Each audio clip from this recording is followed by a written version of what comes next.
Gang of misfits and dope addicts are here. Eddie in Mill Creek says, one more time! in Mill Creek. In Mill Creek, okay. David Allan Coe, the controversial outlaw country star. Yes. Best known for songs like the one you just heard, You Never Even Called Me By My Name, Mona Lisa Lost Her Smile, and Take This Job and Shove It is not mentioned right here. He wrote it. He didn't perform He didn't have the it. hit. Right. Jerry Reed had it. He is known for another song called The Ride, which I've never You heard. mean Johnny Paycheck? I'm sorry, Johnny. Jenny P.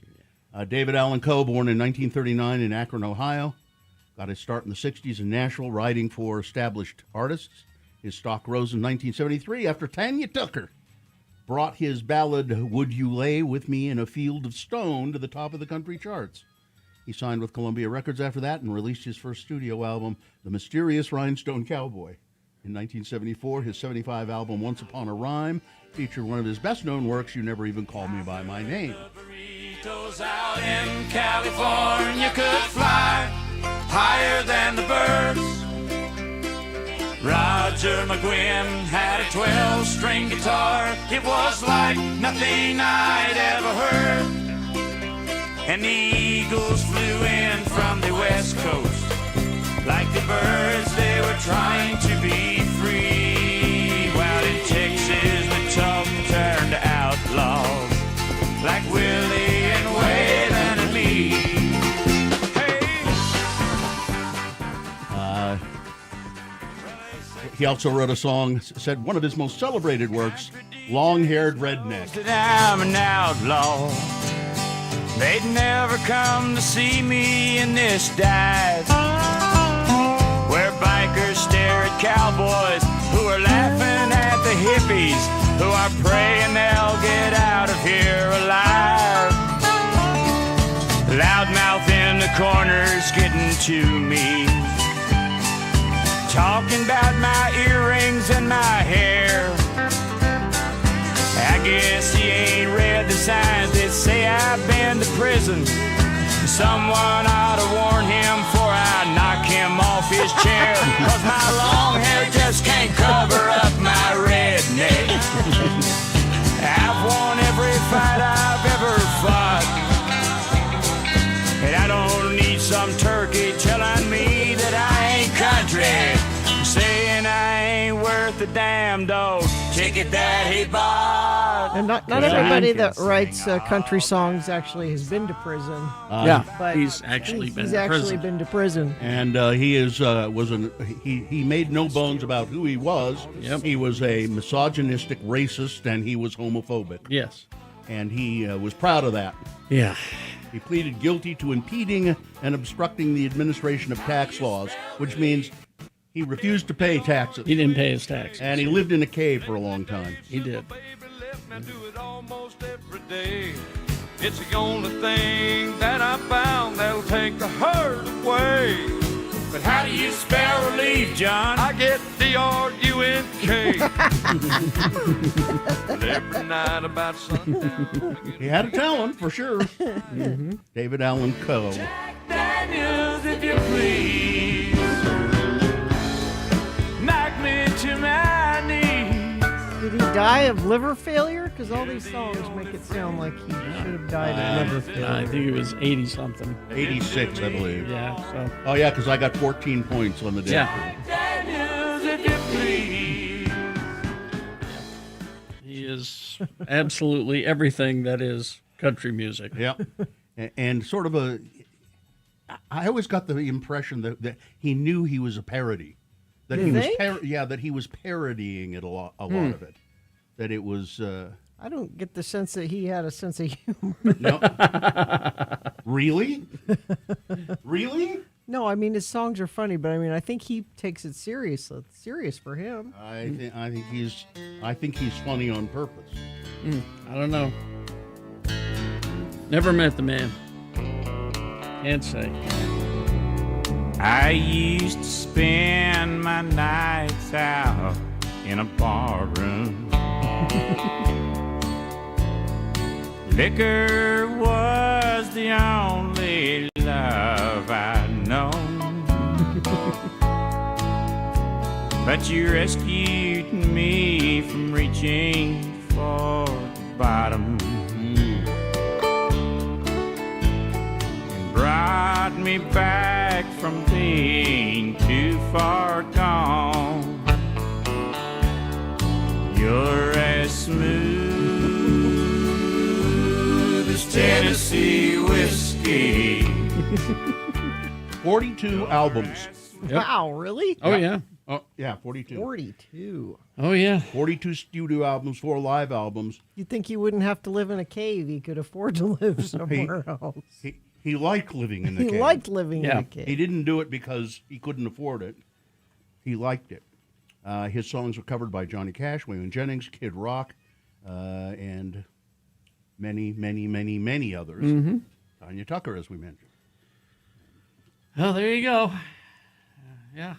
David Allen Coe. Everything that country music died today, Oh, as far as I'm that's it. concerned. Okay. Yeah. This has been Farting Around with Carrie, Bill, and Gina on X96, Radio from Hell. All right, and country music died today, and there are some who would say, good riddance. I'm both. All right. I'm in both camps. Let's take a break here, and then we'll come back, and you can check in with the Radio from Hell show. 877-602-9696. That's the number to call. Check in with us. We do like to hear from you in the morning, so make it happen. You can also text us if you prefer that, 33986. Here's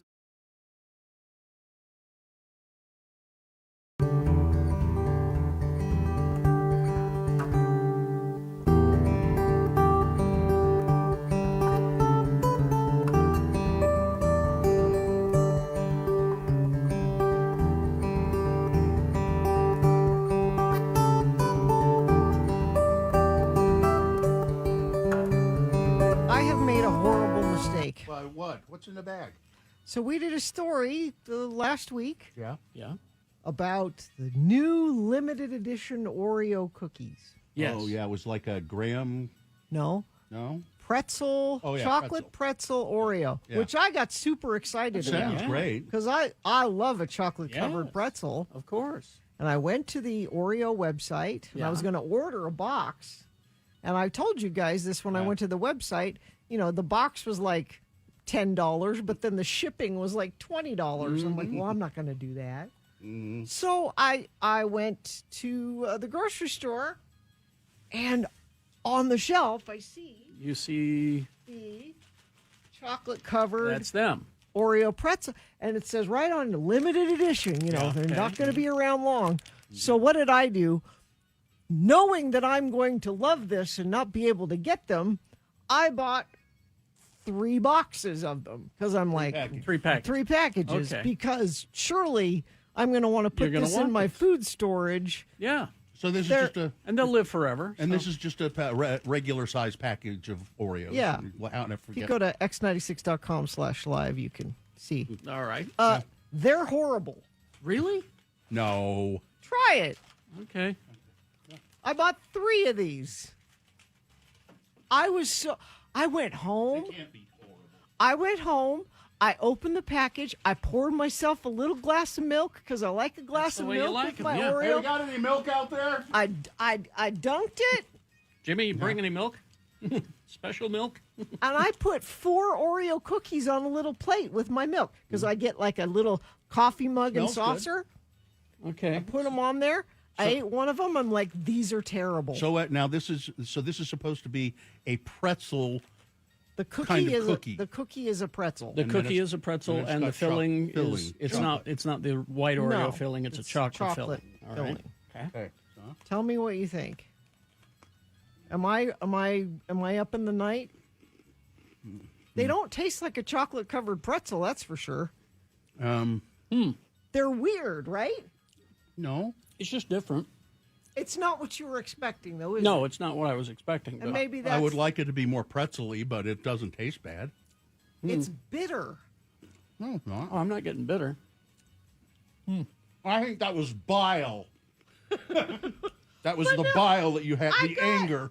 So I don't know if we want to put these in the chicken bucket because I got 3 of these. No, I'll take one I home. don't want them. I'm so mad about this. I don't know Well, what's the matter with you. let's put one in the chicken bucket because Sue says ours are coming today. So.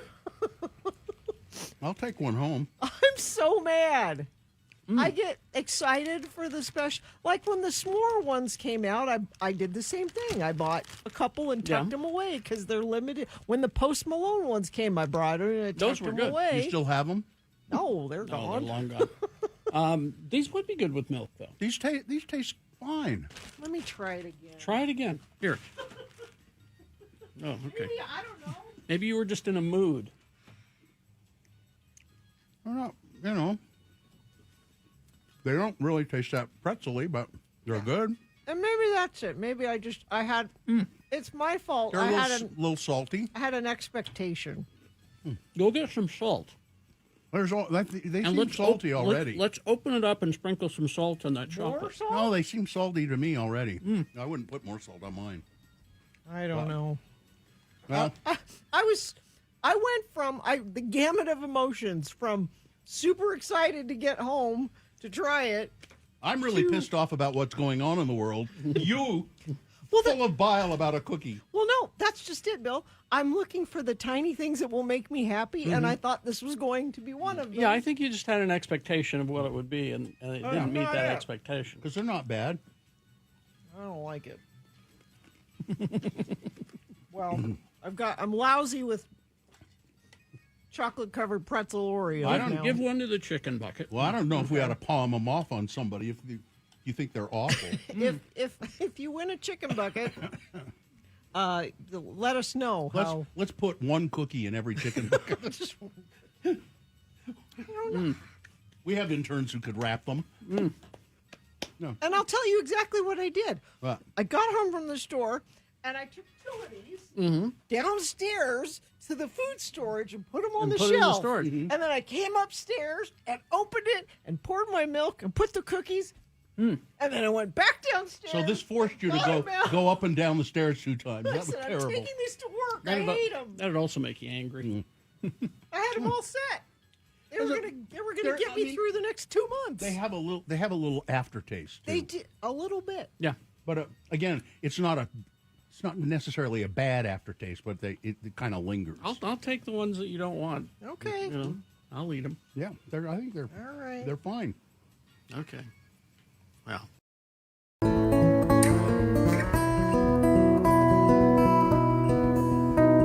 It's 6:21. Let's get this over with. All right, let's get it over with. You can text us if you like. That's 33986. But we like your calls. You check in with us. That number is 877-602-9696. We will officially begin the show, and that'll give you just a few moments to call us. 877-602-9696. All right, let's see. The moon. Oh, it's beautiful this morning. Hanging low in the western sky, a big yellow-orange moon. The moon will set today. Let's see. Oh, it's too late. 5:36. 5:36. It's already gone, apparently. It was as blood when I drove in. Today being Thursday, the 30th day of April in the year of our Lord Jesus Christ, 2026. It's Adopt a Shelter Pet Day. Oh, and we have Humane Society coming in today. Well, I'll be. It's Mr. Potato Head Day. Oh. Did you know that Mr. Potato Head, introduced in 1952, was the first TV ad for toys specifically targeted at children? I did not know that. 1952. It's National Bugs Bunny Day. The Wascally Wabbit made his first appearance, not in his own cartoon, but as a character, as a bit player, in a short cartoon film called Porky's Hare Hunt. National Oatmeal Cookie Day and National Raisin Day. Well, you put those together, don't you? I like an oatmeal raisin cookie myself. And it's National Preparathon Day, which is all about raising awareness about the importance of putting cautionary measures in place in case, well, it says here in case of emergencies like earthquakes, hurricanes, and even pandemics. But I say get things ready and cautionary measures in place in case the world goes to hell in a handbasket. And this is an all-new edition of the show for people who feel like hell in the morning. It's Radio from Hell, starring the Lords of Morning Radio. Right there, Kerry Jackson. I'm Bill Allred. Gina Barberi over there, also a Lord of Morning Radio. And Katie for short is our excellent producer there behind me in the booth. Is that Dawson I see? Yep. So that must mean that Lakai is out in the back somewhere. In the back. And the dog Vax is there. He is snuggling down for his nap. His morning nap. He takes his morning nap so he'll have enough energy for his mid-morning nap. Yes. Mm-hmm. It's exhausting. Yeah. All right. That's it. So now we can go to check-ins if there are any there. I don't know. Yes. Bus driver Troy checking in. Rachel in West Valley. I finally looked up Lawrence Welk. This whole time I thought it was a Robin Williams bit. Oh no, that's real. Oh, he was a big deal. Yeah. Let's see. Darling mixer driver Shane checking in from Spanish Fork. Travis checking in. It's a travesty. It's not Friday. We're very close. Groundskeeper Bob checking in. I love that intro song. Sketchy Blake of Ogden checking in. Why don't you ever call me by my name anymore? We call you Sketchy Blake. Sure. Zane in Dallas checking in. You never even call me by my name. Mill Creek Coffee. I didn't know. See, now, Zane, you're really pushing it. You're pushing it. I mean, I've got my Mill Creek Coffee here. It's brewed up. I had mine at home. It was a Colombian blend. I watched The Devil Wears Prada for the first time last night. Oh, you're getting ready for the new one. Dirty Cliff back in the office today, trailing mud. Early notices on the new one are so-so.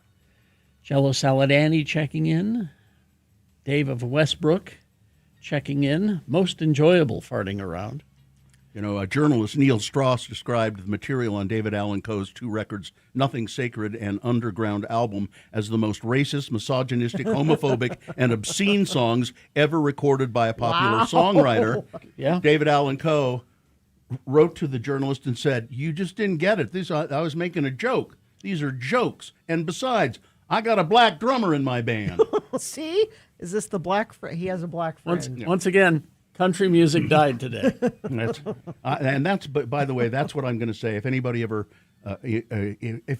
ever accuses you of racism, say, well, I've got a black drummer in my band.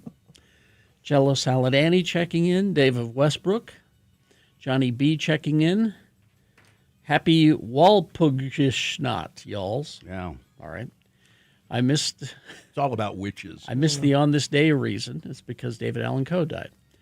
Mishak Averta checking in. Jamaica John checking in. Just got my year's supply of country. Thanks a lot. Weber State Professor Jake checking in. Chef Roy checking in. I say good riddance to country music as well. Have a great day. Government worker Alan. A. Arlo Gumby checking in. Such a solid farting around that it's no longer a fart. Oh. It's It's solid. I get it. Yeah. Eric in Purgatory checking in. Breakfast for today is a big jar of pig's knuckles. Kira and Andy checking in. Jen from Mill Creek, thanks for letting me listen. Mike in Nashville checking in. Will Jimmy be bringing in smooth Tennessee whiskey today? Not today, no. I don't think so. Maybe tomorrow. Because tomorrow he is here. Sleepless in Sandy. Oh, wait, Jimmy isn't today, pardon me. There you go. Tristan from the most west of Jordan's checking in. Happy Friday Eve to those who celebrate. Lance of Vineyard checking in. Good old country music. No better way to start my day than being reminded of the Trinity. Beer, women, and God. Love you, lords. David Allen Coe had 6 wives. Yep. And some of them together. He was. Yeah. He did. Some of them together. Yeah. He liked the idea of polygamy. Yeah. He said, "Me and my wives have been spending our lives in a house we've been calling a home." That's on one of his songs. Like I said, country music died today. Oh, it's the song called "If That Ain't Country, I'll Kiss Your Ass." Yep. Joe Dirt checking in. Ben from That Syracuse Place checking in. Mikkel of Reno. Tim the Tree Guy. Ogden Oscar checking in from Terre Haute, Indiana. Birthplace of Motley Crue. Guitarist Mick Mars. Okay. Woodworker Willie. Aqua Nate checking in. Wishing the most wonderful woman in the world a happy 27th anniversary. Oh, that's nice. Let's see. Oatmeal Butterscotch are the best. All right. Aaron of the Marmalade checking in. Sean Cap checking in. Lovely moon out. Cindy of Sunset. Let's see. This is Adam. I work 10-hour shifts, so today is my Friday. Yeah. Dr. Neil here, even on this day off, and he should still be asleep. Let's see. Jamie here. The only good thing about early work meeting is I'm actually awake early enough to check in. Probably. Yeah. Yeah. Brody in Idaho Falls. I don't think a song was playing, but I thought Bill was singing. Yes, we all sang. We all were singing. Yes. Let's see. Wendover Karen checking in. Looks like everybody's here, so let's begin. Traffic. Everybody, including our friend Right Wing Wade, says good morning, Radio from Hell. Happy Thursday. Checking in from I-15.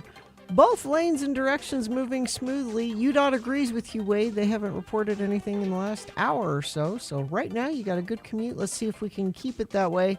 If it changes where you are, please text us at 33986. All right. We will take a break, play a song, and right after that, it's Big Boy News and Frank Christ Presents, all in the same break. Stand by for that. Larson, HVAC and Plumbing. I know I don't have to ask you guys if your AC's ready for summer, Oh, we're ready. because we are all members of the VIP program. Go at ahead, Larson. ask me. Ask me. Bill, is your AC ready for summer? Yes, it is. Yes. When I say we're part of the VIP program at Larson, that's not just because, we're radio folk. Anybody can be a member of that. And the nice thing about that program is usually Jaden Larson, they're all Larsons there at Larson. She'll say, hey, it's time for us to come check your air conditioner. And they do it this time of year because do it before it gets hot.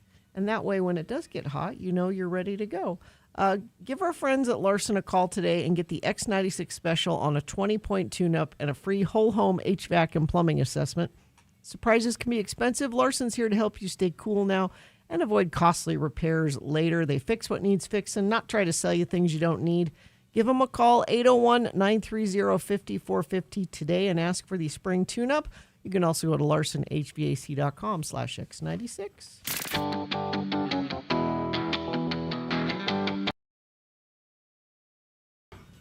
I had to go to the doctor. I'll tell you about that in a second. But then I went to the grocery store after that, and I saw these Hatch chili.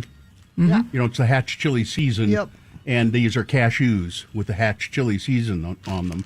And I thought, oh, that's interesting. I'll get these. And it says on the back, almost too good to share. Almost. That is absolutely a false statement. They are too good to They are way too good, and You I won't haven't share. offered- I will not No. share them. These are not shareable. They're all for me. You can't have any. Bill also wrote the advertising campaign for Toffee Fay. It's too good for kids. It's too good for kids. That's Toffee right. Fay, it's too good for kids. Toffee Fay. Yeah, they if you want to try them, they're excellent. They really are good. But anyway, I wish I could go to the dermatologist one time and not have you crap have cut cancer off my again? face. Crap cut off my face or frozen off of my face. It is so. I had both yesterday. Where this bandage is, this little spot bandage. That's where. Well, he said I could freeze that, but I think I should take a biopsy and just make sure that it's not something a little more serious than the beginnings of skin cancer. Better safe. So he had to cut that out, and then there's some spots there I'm just going to freeze. Okay. So I got about 6 or 7 of those, and again I confirmed that. I said, now this is not anything I've done recently to myself. He said, no, this is from years of damage. This happened a long time ago, and it just shows up. You're fair skinned and you live in Utah, and it's just in a lot of ways. Well, it's you not. didn't wear sunscreen when you were younger. No, there was no such thing as sunscreen. All there was what's the name of the sun lotion where the dog is pulling the little girl's Coppertone? Coppertone. Yeah, which that pretty questionable advertising there, wasn't it? A dog pulling down the back of the swimsuit of a little girl. Yeah. Yeah, so you That can see her was Jodie tan line. Foster. Was it really? I thought it was a cartoon. It's a cartoon of a. I'm gonna Of a real I'll person? find it for you. Oh, okay. All right. But so anyway, I get this all frozen and cut off, and he puts this bandage on, this little Band-Aid, and he says, I need that to stay on there for at least 48 hours. I said, oh, okay, but what about washing my face or Showering. showering and stuff? Well, just don't get it wet. How can I not? So of course I get home and I'm doing some work and I'm sweating a little bit, and the first thing I notice is that it's already fallen off onto the counter. Ugh. So he gave me a bunch of extras. Good. But I just how do they expect you to keep something on like that when it's in such an exposed place? It's just ridiculous. Headband? No, I don't think. I wouldn't even know where to get a headband these days. Just a tie. Just take a tie and wrap it around your head. I wouldn't know where to get a tie. Does your kid have a tie for Although many of his costumes? I seem to remember that they did that in Napoleon Dynamite. Somebody wore a tie for a headband. Yeah. But anyway, that's all there is to my story. Just always getting stuff cut off. I just can't. So you are giving up on wearing hats then? Yeah, I don't know. My wife says no, but I think they make me look dumb. I just don't. I look You think dumb. hats make you look dumb? Yeah, they make me look even shorter. I don't know. They make you look shorter? They make me look even get shorter. you one of them, stovepipe hats. Get you a Lincoln. A Lincoln hat? Yeah, Space Lincoln hat. Yeah, maybe. You think I could probably pull that off? Sure. A stovepipe hat. No, I'm not affected at all. How about a tam o'shanter? Yeah. Well, no, that's just a little. It's not going to block any sun, though. That's like a beret. Yeah, that's just like a little. I think I have it. I know. I used to have a tam o'shanter.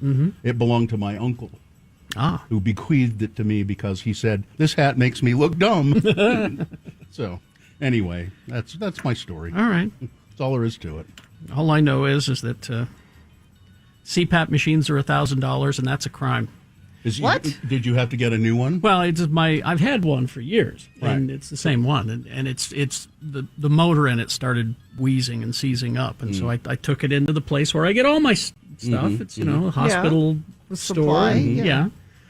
And they said, okay, well, we'll take this. There's you got two choices. We could either repair it, and in order to repair it, we have to do this and this and this, or you could just buy another one, but your insurance won't pay for it. Why won't it? It won't pay for it for another year. Oh, Because the insurance has decided, yeah.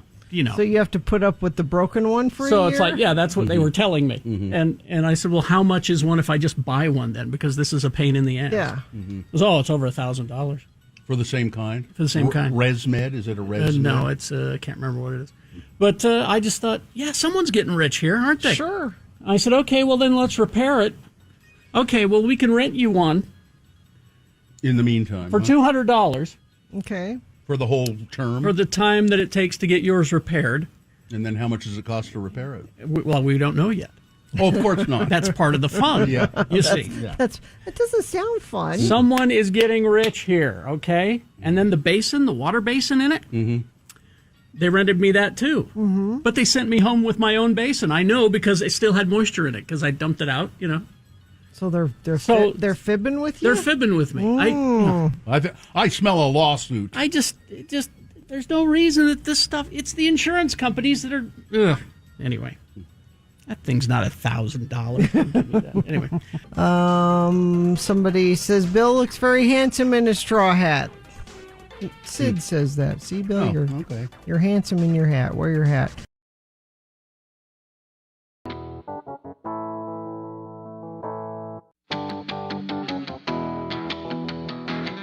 It's 6:38. Time now for some big boy news and opinioendo. Immediately followed by Frank Christ Presents, the Dead Celebrity Game. We're going to give you a list of 4 celebrity names. 3 of those celebrities, they're just fine. One of them is dead. If you pick the dead one correctly, you're going to win Tickets to Tracy Aviary. Tracy Aviary tickets, and all you got to do is endure a game of Frank Christ Presents. 877-602-9696 for those aviary tickets. 877-602-9696. Right after this, Big Boy News and Opinioendo, brought to you by. Reconnect with the wonder of nature at Tracy Aviary, 2 locations, Liberty Park in Salt Lake and Pia Okwai Nature Center on the Jordan River. Learn more at tracyaviary.org. And don't forget, The views expressed on X96's Radio from Hell show do not necessarily reflect the opinions of Broadway Media, its management, owners, or advertisers. This program is intended for mature audiences. Parental discretion is advised. David Allen Coe, dead at the age of 86, known for writing Take This Job and Shove It, which was a big hit for Johnny Paycheck, and the song we opened the show with, You Never Even Call Me By My Name. And he wrote countless other country songs. In his early career, David Allen Coe was known for his unpredictable live performances, in which he would ride a Harley-Davidson motorcycle onto the stage and then start cursing at the audience. David Allen Coe, 86 years old. And it's almost tragedy. Mission Impossible star Ving Rhames has had a health scare. Oh, He's been released from the hospital and is, they said, already heading home. Oh, you just missed him. He was here a second ago. He was already heading home. After experiencing a health scare, Brad Kramer, Mr. Rhames' manager, said in an email that he feels fine. He's I'm just fine. fine. Just fine. I'm fine. I'm just fine. And he said that he spoke with Ving over the phone shortly after he was taken to the hospital. Rhames, according to Mr. Kramer, sounded like everyday Ving. He made some humorous remark about having the meats or something, and he was. They're not saying what this health scare was, but it's probably he just got a bit of a morsel of The meat sweats? bad Did he get meat the or meat something. sweats? Yeah, something like that. bit of undigested beef. Yeah. Mill Creek residents were startled to find an early morning 4-legged visitor hanging out in their neighborhood tree. Oh, A I saw cougar. this video. A cougar sitting in the neighborhood near the mouth of Neff's Canyon brought a response from the Utah Department of Wildlife Resources, as well as law enforcement officers. Video taken by resident Mike Saralayan showed the cougar sitting in a tree, minding his own business, by the way. Just sitting there. After discussing x96.com/live. Yikes. He's just sitting, just looking over the scene. Look and say, oh, maybe there's a little tasty morsel over there. Is that somebody's dog? Video taken by that guy showed the cougar just sort of minding his own business. After discussing options, biologists chose to haze the cougar. I think they mean tase. It says here. They didn't haze him. It says haze. Yeah, They didn't pants him. When you let the computers write the story, this will happen. He, as a way of encouraging it to leave the area instead of using tranquilizers and risk the animal falling into the yard. After creating a clear path to exit the tree, which would lead onto the mountainside, officers used non-lethal bag rounds to get the cougar to leave. So they didn't really even tase him, apparently. They're like shooting beanbags at him. Utah is a wild space. We got a lot of wildlife that cohabit that space, and we love and occupy as well. So Gina picked me up for work this morning. I rode in with Gina, and because I like to take a drink in the morning, so I can't drive to work. No, it's The only way you're funny is if you. that's right. I got to get a couple of pops in me. I've been having car issues. So at any rate, as Gina picked me up, as I was going to get into her car, I thought I saw something move in my front yard. Then I got in her car, and she started to sort of pull up, and then she went, "Oh, look, a deer!" Right in the middle of the road. Just ran across the street and over into another part of the neighborhood. I just feel like it's the time of year when usually they come down a little later in the summer. We've had them all. Yeah. We had them all winter. There have been deer in my backyard all winter and last fall, and I had a hummingbird sighting yesterday. Oh, good. Or the day before yesterday, I guess it was. A hummingbird came to my feeder briefly and then turned up his little beak at what I had prepared for him and flew off. Let's see what else we have here. A panic, and this would be, God, a United Airlines Boeing 737 hit a drone over San Diego at around 3,000 feet. According to reports, it was a UAL flight 1980 traveling from San Francisco to San Diego. Audio of the incident was captured by the ATC app. Ground 1980, off of runway 27 at Broadway. Robin asked the dispatcher, "We hit a drone at around probably 3,000 feet," the pilot said. Do you all have like an approximate size or how many engines or style or anything like that? I guess the dispatcher wants to know what kind of a drone it was. "It was so small," the pilot said, "I couldn't tell. It was red and shiny." And it comes. This comes after another pilot uttered 4 chilling words before a plane crash that killed 146 on board. Again, I have no idea why that line is there. Don't know. Again, people not proofreading what's been spewed out for them. Yep. So let's see what else we have here. Blake Moore and Carrie Ann Leesenby.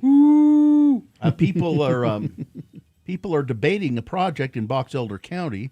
The Box Elder County Commission prepared to meet on an MIDA with Kevin O'Leary. They want to build a big data center up there near Brigham City, a proposed hyperscale data center. It's prompting widespread public concern. State officials and the state's and the center's celebrity backer, that's Kevin O'Leary, say that it will create thousands of jobs and help save the Great Salt Lake. I don't know how it'll do that. It uses a lot of water. Yeah, I heard an interview with some scientists from Utah State talking about this. So this project will generate a lot of heat. Yeah. And part of that, they'll need water to cool it. Yeah. But here's something I hadn't thought of before. Once that water cools the project, the water is warm. And releasing hot water consistently into the ecosystem will mess with the ecosystem. Amidst this outcry, the district's 2 top Republican congressional candidates, that's Blake Moore and Celeste Malloy, they've declined to weigh in. Asked for comment or an interview regarding the proposed data center in his district, a spokesman for Blake Moore said he doesn't have any comment. It's an issue that concerns your constituents gravely, and you have no comment? Nope. And Clearfield Republican State Representative Carrie Ann Leesenby, who is challenging Blake Moore, also did not respond to repeated requests for comment. Because the public doesn't want it, and the state wants the money. And the feds want it too. Yeah. And it's just. And they said not only will it release hot water into the ecosystem, it's going to release hot air out of the building. Sure. And just another thing we don't need here is more hot air. Well, certainly we don't need more hot air in this room, I can tell you that. Police in Colorado Springs say that they believe a pair of missing teenagers may be trying to travel to Utah. They're asking the public to keep their eyes open for the teens. The Colorado Springs Police Department said they're seeking assistance in locating 13-year-old Gilano Hurtado and 12-year-old Liliana Norris. Investigators believe the two are together and trying to avoid being found. They were last seen Tuesday. They may be driving a blue 2026 Honda Civic. They're 13 and 12? 12 and 13. And yeah. driving a car? Oh. Yeah. Yes, they are driving They a car. stole a car. It doesn't say they stole it. Well, they don't own it. It says they're driving it. Why police believe the teens may be heading to Utah is not clear, but look out for a couple of really young-looking kids in a Honda Civic. If you're seeing smoke coming from shores of the Great Salt Lake, don't worry. Along the eastern shore of the Great Salt Lake over the next few days, because it's probably from a prescribed burn, not a wildfire. Oh. They're trying to burn off some of those phragmites. And the reeds. There's a bunch of reeds and weeds and stuff like that. Pete Hegseth facing tough questioning in Congress about the war in Iran, and it's his first testimony since the war began, the war that we have so far spent $25 billion on and spending about $1 billion or $5 billion a day on. So there you go. And he does not know how to talk to the he dismissed criticism as political, and he rebuked lawmakers who pushed him for answers. The biggest challenge, the biggest adversary we face at this point are the reckless, feckless, and defeatist words of congressional Democrats and some Republicans, Hegseth said. In one tense exchange, Hegseth told Democratic Representative Adam Smith that Iran's nuclear facilities were obliterated in 2025 strikes by the U.S., prompting Adam Smith to say, well, if it's obliterated, then why are we worried about them having a nuclear threat? What's the deal with that? Hegseth, well, they haven't given up their ambition for their nuclear. ambition. So we're trying to bomb ambition, apparently. Yeah. Let's see. Oh, I don't have time to go into this. The Voting Rights Act is considered a landmark piece of legislation in democracy. Landmark Democracy Act, and the Supreme Court pretty much just finally gutted it all. Supreme Court ruled yesterday in favor of Republicans by striking down black majority U.S. House district in Louisiana. The court's 6 conservative justices formed the majority, while the 3 liberal justices dissented. The ruling will weaken the Voting Rights Act, which bars the drawing of congressional districts to try and dilute the voting power of black voters. If you have too many black voters in one concentrated district, you know what they're going to do? They may vote for black people. We can't have that. We have a representative government, I thought. So no. You should have someone that represents Yeah. you where you live. That would. These are the same people who will try to tell you we don't live in a democracy, we live in a republic. That's what. That old classic. Well, there you go. All right, that's the news. Sports, weather, traffic. Well, Utah Mammoth will play with their backs against the wall as they face elimination on Friday night after dropping Game 5 to the Vegas Golden Knights in double overtime. We don't do well in overtime, it seems. Let's try to take care of business during the regular period. Despite the roller coaster of events and another 1-goal lead in the third period, Utah lacked the maturity and experience to push across the finish line. So, next game tomorrow, Tusks will be up at 8 p.m. In the NBA playoffs yesterday, Rockets over the Lakers at 99-93. LA still leads that series 3-2. Cavaliers over the Raptors. Cleveland leads that series 3-2. And you had the Pistons beating the Magic. Orlando leads that series 3-2. And Salt Lake Bees last night, they were trounced 17-7. I didn't think the Bees played last night. I'm sorry, the Utah Dirty Sodas were trounced last night by the Sacramento River Cats 17-7. 17-7. Wow. They'll get another chance tonight. Oh, and it's Bark in the Park, so you can take your pups to the park tonight. Oh, I thought that meant Bark Van Wagner would be there. No. That's your sports weather. 43 right now. Today, mostly sunny, tiny 20% chance of thunderstorms this afternoon, high of 64, overnight low 41. A little bit warmer tomorrow, 67, and we're back up in the mid to upper 70s even by the weekend. Traffic, nothing reported by UDOT in the last hour. Let me check our message stream. That's where Infiniteam, that's you, lets us know what you're seeing out on the roads. And nobody sent anything in there as well, so I will take that to mean it's a good commute so far this morning. If that changes or you just want to alert us to anything happening out there on the roads, you can do that at 33986. Win tickets to Lollapalooza in Chicago, airfare and hotel for two, and $1,000 in the X96 Secret Contest. Visit x96.com/secret contest. Frank Christ is here. I guess you were escorting David Allan Coe yesterday. Oh no, I let the country music reaper take that one. Who's that? I only step in when it's really busy. Oh, Waylon Christ. Waylon Christ reaps the souls of country music singers. Frank Christ here in our studio, he reaps the souls of celebrities, primarily actors, I would say. Yes. Yes.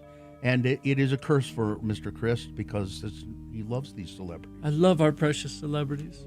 Why do you love them so much? Because we all want to be just like them. Everything they say and do is right. But and Frank is, as you would expect a Grim Reaper to be. If you go to x96.com/live, you can see a picture, an artist's rendering of what Frank looks like. And that's pretty accurate, although, Frank, I think you have a stronger jawline. Oh, thank you very much. I've been working on it. Yeah. You've been look-smaxing? I've been watching the Manosphere videos to try to figure out how to do that. Frank joins us here in the studio to play the macabre game we call Frank Christ Presents. They're fine. They're just fine. He brings me a list of actors. 3 of the actors on that list are... they're just fine. As Frank just said, they're fine. They're just fine. But one of them... one of them has, shall we say, bought the farm. And if we can get a contestant who can identify the dead celebrity, they'll win a prize. Do we have somebody there? Tammy is here. Tammy, good morning. How are you? I'm fine. I'm just fine. That's good, Tammy. Tammy, if you identify the dead celebrity on this list, you will win what, Gina? Tickets to Tracy Aviary. Reconnect with the wonder of nature at Tracy Aviary. 2 locations, Liberty Park in Salt Lake and Pia Okwai Nature Center on the Jordan River. Learn more at tracyaviary.org. All right, Tammy, are you ready to try and capitalize on the death of a fine actor? Yes, I am. All right. Because this is National Preparathon Day, raising awareness about the importance of preparing for emergencies like earthquakes and hurricanes and so forth, people dealing with catastrophe. So, in his career, he was nominated for an Academy Award, a Golden Globe Award, and a Tony Award. His movie roles included The Island at the Top of the World, Conan the Barbarian, Conan the Destroyer, 7 Years in Tibet, The Sand Pebbles, and he was part of the original cast of Stephen Sondheim's Broadway musical Pacific Overtures. His catastrophe movie is called Testament, about a mother trying to care for her family in a small California town as they slowly die from radiation after a nuclear war. Number 1, Mako. Number 2, Ethan Suplee. He was in Chasing Amy, Dogma, and Boy Meets World.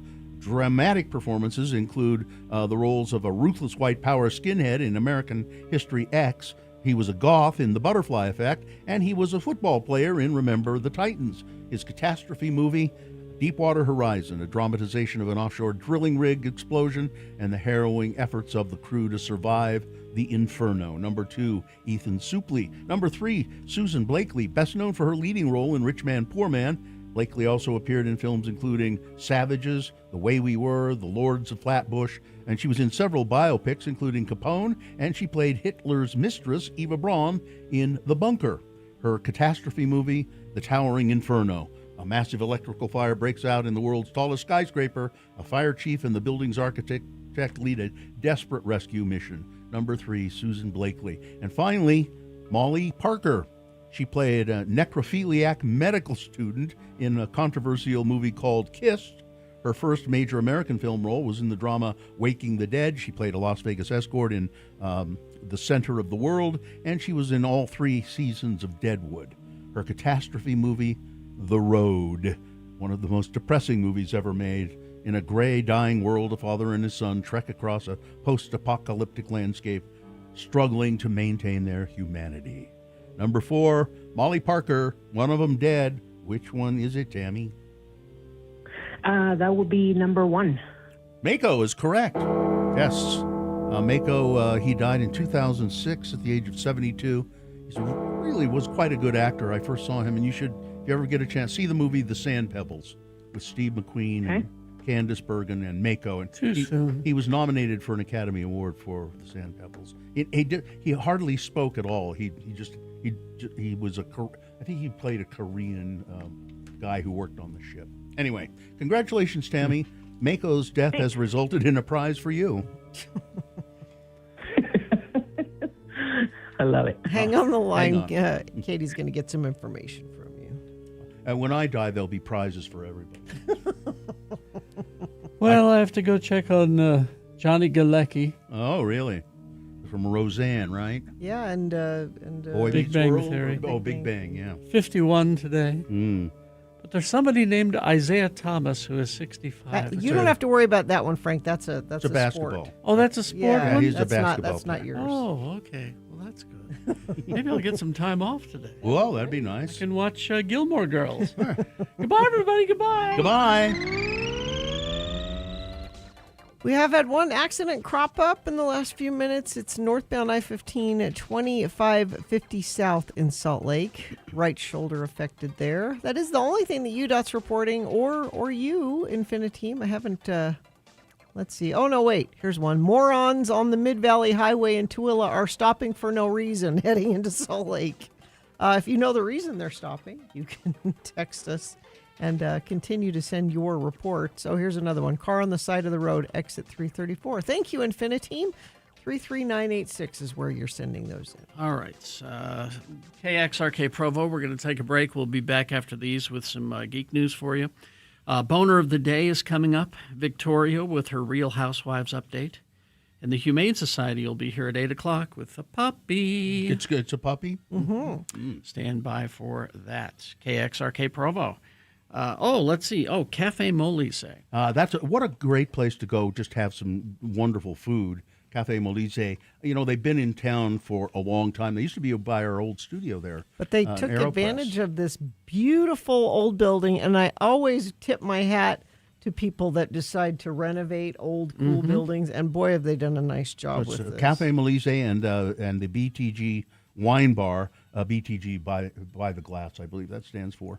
A great place. It really is very nice. And we're going to have our 40th anniversary there, our 40th anniversary party on June 6th.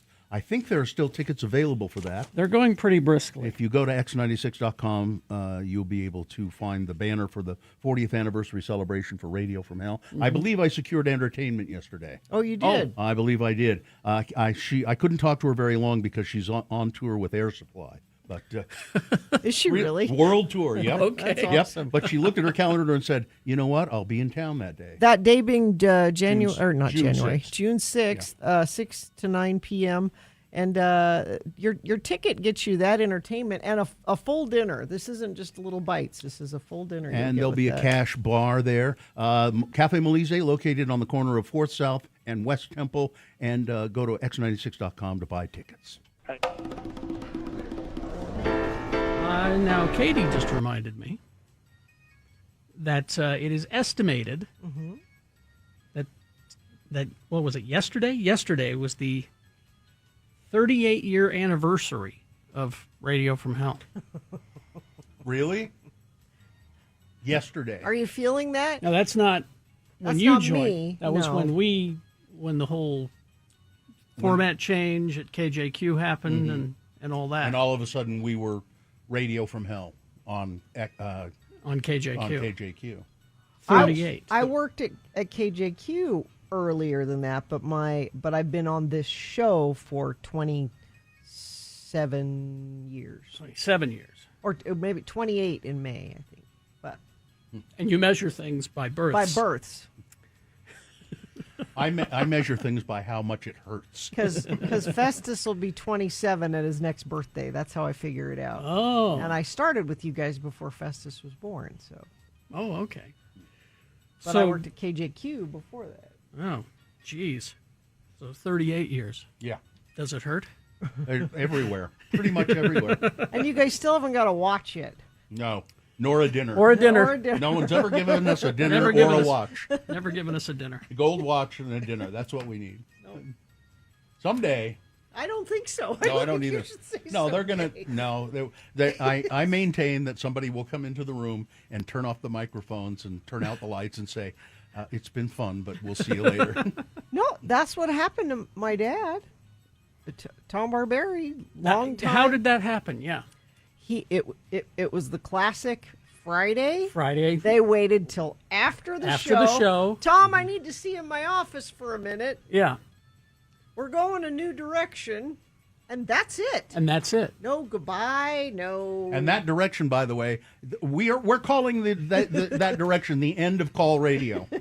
Even though it's down Basically. the hall right now, it's a sports station. It's a sport. Yeah, that is the same Yeah, frequency, isn't it? Usually when they let radio people go,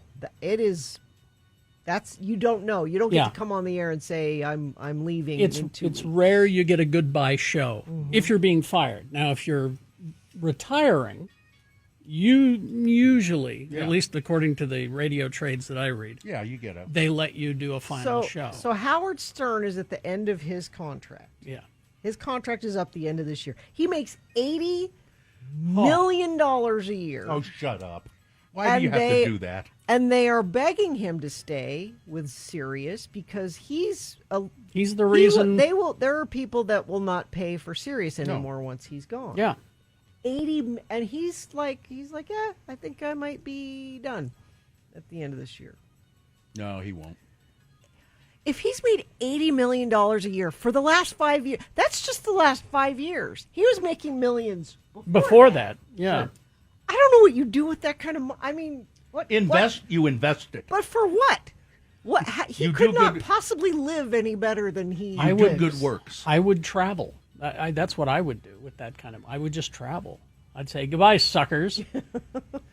Book a flight to Paris. I would see if I could have. I would see if I could have some things replaced. like parts of your body. Yeah. Yeah. Yeah. 80. So It's they just. I don't know. I do think that we won't be fired. They'll just turn off the lights. That's us being fired. That's No. no. They'll wait till the end of the contract and Yeah. then turn off the lights. a texter reminds me. Doug Wright had a year-long farewell tour. Remember how excruciating that was? Yeah, he did. And he's still on the air. No, he's not. He's only does commercials now. Oh, that's right. They replaced him on the movie show. Yeah. Yeah, it'll just be one day you'll tune in We'll and we'll just be not gone. be here. Yeah. Oh well. So check our social media and we'll But tell you know, I mean, 38 years or 39 years, whatever it ends up being. It'll be 39. That's a lot of time. Can't go for an even 40 though. I'd like to go for an even 40. Ed Brass says they wouldn't dare kill very important sports, so Radio from Hell will live forever. That's true. That's true.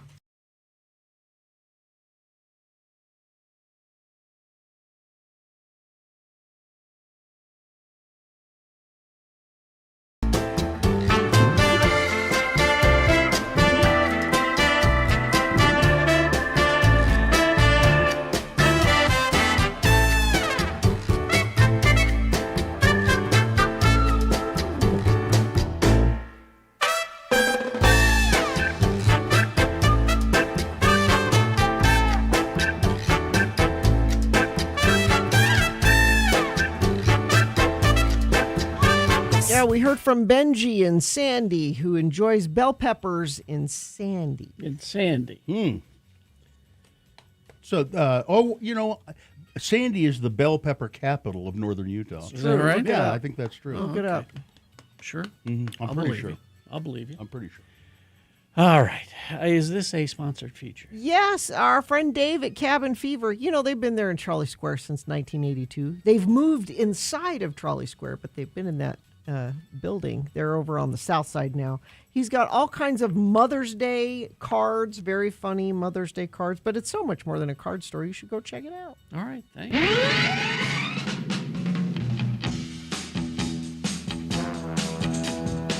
All right. I got a trailer for you to watch.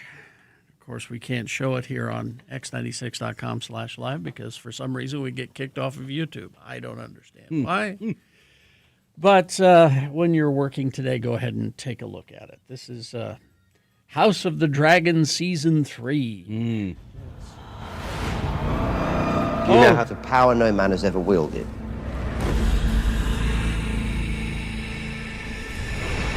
So many We will dragons. have an empire unassailable, Rhaenyra. And our children will rule it forever and a day. No one is having a good time in Westeros this All that time. remains is for you to decide what you want from this war. You will do things that your heart would have recoiled from before you came to the throne. Rhaena is ascending to power. It's a savage race. We act with holy purpose. I'm getting the feeling this is a drama. Yeah. Backed by her To husband. kill my brother or die in the attempt. Draw your sword. Alicent is starting to realize that perhaps none of her kids should have come within touching distance of the Iron Throne. No, they're all horrible. Yes. We will all become beasts before our end. Aegon plans to bring his cruel brother down. It is no longer safe here. And then there's Kristen Cole looking miserable and despaired. So,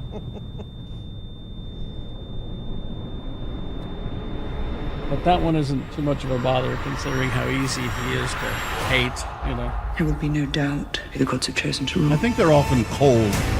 Yeah. So it's House of the Dragon Season 3, I feel like I've been waiting a long time for this. June 21st on HBO Max. Just one more season beyond this one to bring Wrap us it to up. the dance's brutal end. So expect things to get worse before they get better. Oh, really? But if you're a Game of Thrones fan, I suppose Yeah, that's just all. Westeros was kind of the Riviera of the North. Is what Yeah, I. sort of a par for the course with the whole thing. Now, this is kind of an interesting thing that they announced yesterday. Now, if you're a comic book fan, you're probably aware of this, but movie fans may not be. Okay. In 2014, DC and Vertigo and Dynamite Entertainment published a 7-issue series called Django/Zorro. Okay. It was a sequel to Quentin Tarantino's movie Django Unchained. There's a picture at x96.com/. Saw the title character team up with Zorro. Okay. Kick some ass. So I guess you could see they maybe could have lived contemporaneously. Tarantino wrote the comic Oh. along with Matt Wagner, and now a screenwriter has been hired to adapt it for the big screen. Brian Hegland, who wrote Mystic River, L.A. Confidential, Nightmare on Elm Street 4, don't hold that against him. Also A Knight's Tale, has been tasked by Sony with continuing this story along. According to the trade, Tarantino won't be directly involved with the project, but did give his blessing to Sony to move ahead with the project. That's all we know. There is no word as to whether Jamie Foxx will return to reprise his role, but apparently the story will feature a new, younger Zorro, so maybe they'll recast it. Hard to say. The comic story picks up a few years after the events of Django Unchained, with Django meeting Diego de la Vega, and the two becoming friends in revenge. In the recent films, De La Vega, played by, of course, Anthony Hopkins, who passed his mask on to Antonio Banderas, but You do like Michael B. Jordan and Diego Luna maybe. Oh. Or how do you feel about that? I'm there for that. Okay. Sure. That's my casting of that. But if you're curious about that, I'm sure that those comics are available at your local comic shop. It was released in 2014. Let's see. You got a couple of deaths in the geek world, pretty significant ones. Jerry Conway, who helped forge DC and Marvel icons, has died. His many accomplishments include co-creating The Punisher and the first Ms. Marvel, as well as writing a story that I still own the comic book. It was that consequential, The Death of Gwen Stacy in Amazing Spider-Man. Influential comics legend Jerry Conway had an impact on a lot of characters. He did, like I said, co-created The Punisher. Was currently working on with Marvel TV, as well as Peter Parker's. He created Ben Reilly, who was Peter Parker's clone, Ms. Marvel.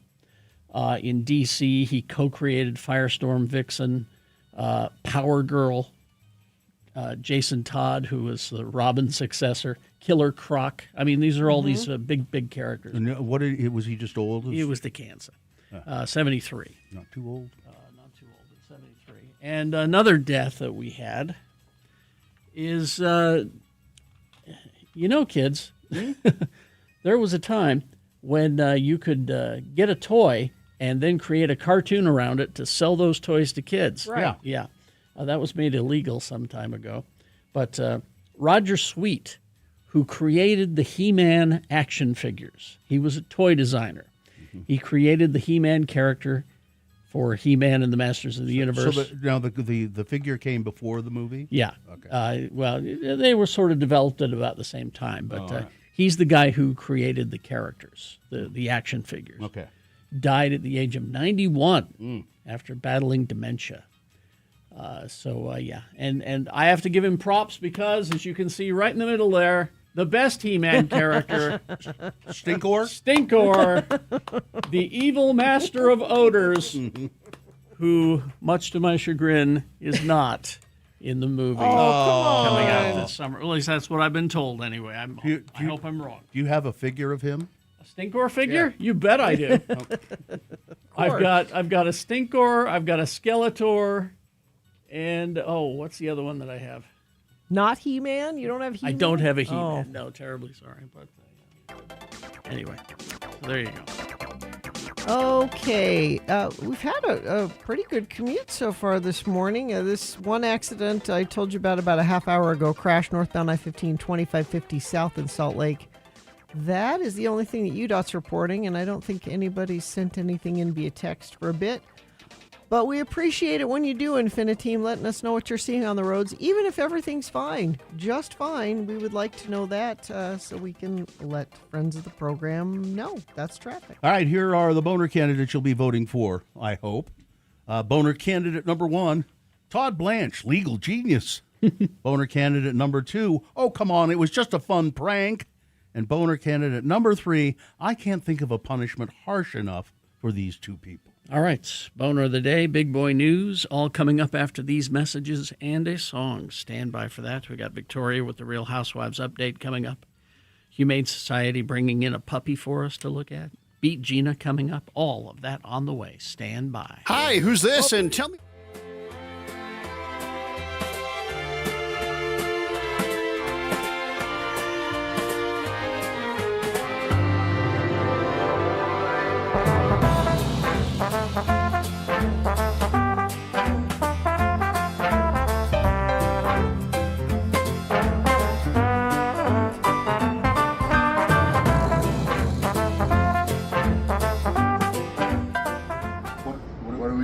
Exactly.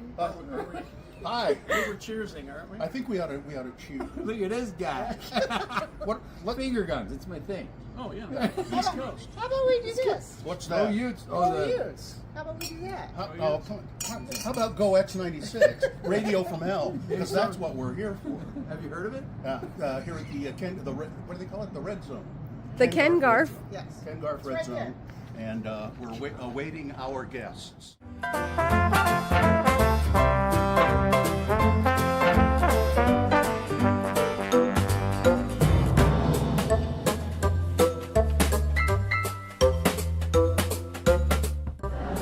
How's it going? Are we on? Yep, yes. Cheers.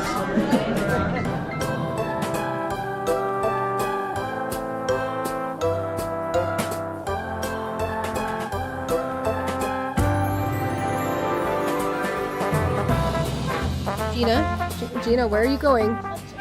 That is stanchioned off. I can fit right through it. I just want to go touch them. Do you want to go touch the what? I want to go touch the turf. You want to go touch the turf? I think you need to come back here, ma'am. Gina, I think it's time to come back here. Don't make me chase you.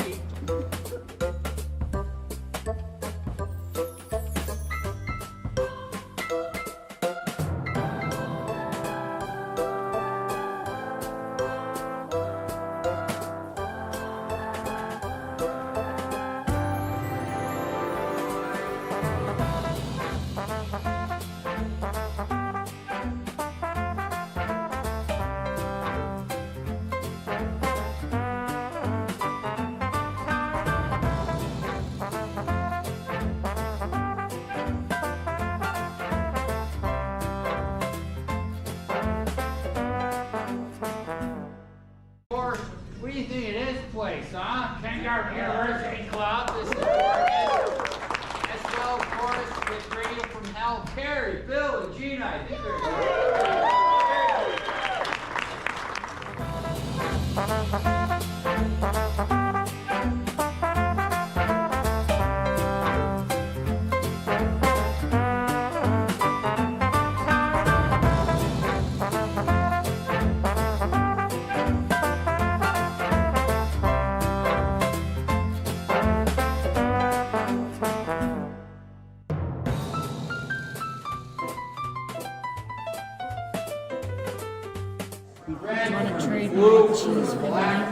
because you don't like that and I don't like that. Okay, you know that's got fish eggs on it. Well, I'm not trading you anything. As many people know, I don't believe in eating meatballs. Bald meat is not something I like or want, so I'm not sure what I should do with this. Smash it. Plus it's got fish eggs on it. No. But Squish it. I think what I'll do is, okay, squish it. Squish it. And will that make it ethical that I can do it? Yes. There it is. It's a patty. It's now a patty. That's right. There we go. It's now a small meatball. Did you have a letter you wanted to Oh, read? yeah. We have just enough time for that. Yeah, our friend Jeff Dixon in Los Angeles works on the animated show on Apple Plus, the horror, sort of a horror thing for kids. And his house burned down. His daughters go to school here, and we have a letter from him, and it's I can't find it. Okay. I wish I wasn't prepared to do it here. So we'll get to it. Yeah. But we put up his info on social media for his help and. He's in town, I think. Oh, he is. For his daughters graduating from the U. Oh, that makes sense. Yeah. And I bet I deleted his. I'm going to have to go to the. I probably accidentally deleted it. I'll be able to find it, but it's. Somebody wants to know, is Festus on the Signal chat? Maybe. Should be. I mean, everybody else is. There it is. Yeah, it was in the deleted file. We still have a little time here. Quickly. Says, this is Jeff Dixon, unsolicited Lord of Fire and Ash. I'm back here in the promised land of gorgeous mountain peaks, unlimited fry sauce, and smug religious judgment, listening to you on the actual radio and not the streaming app, and it made me want to send you an update. After all you've done for us, my girls especially, I feel a responsibility to fill you in. As of the writing of this email, it's been 111 days since the fires in Los Angeles. We're adapting as best we can. If I were honest, the insanity still has no end in sight as far as insurance, rebuilding, and recouping. It's a never-ending hellscape of constant work and zero solutions on the horizon. And with our current administration pulling back on FEMA as well, let's just say we've received zero assistance there either. But you know what? Let's not focus on that. Let's try to stick to the positive and focus on moving forward. Otherwise, things will get really dark really fast. And I've had enough dark, which sounds weird coming from a horror writer. Here are some of the updates. My wife and I are no longer nomadic. We found a new long-term rental in Los Angeles. It's in Culver City, which isn't too far from where we were in the Palisades. But by L.A. standards, it's basically like being in another country.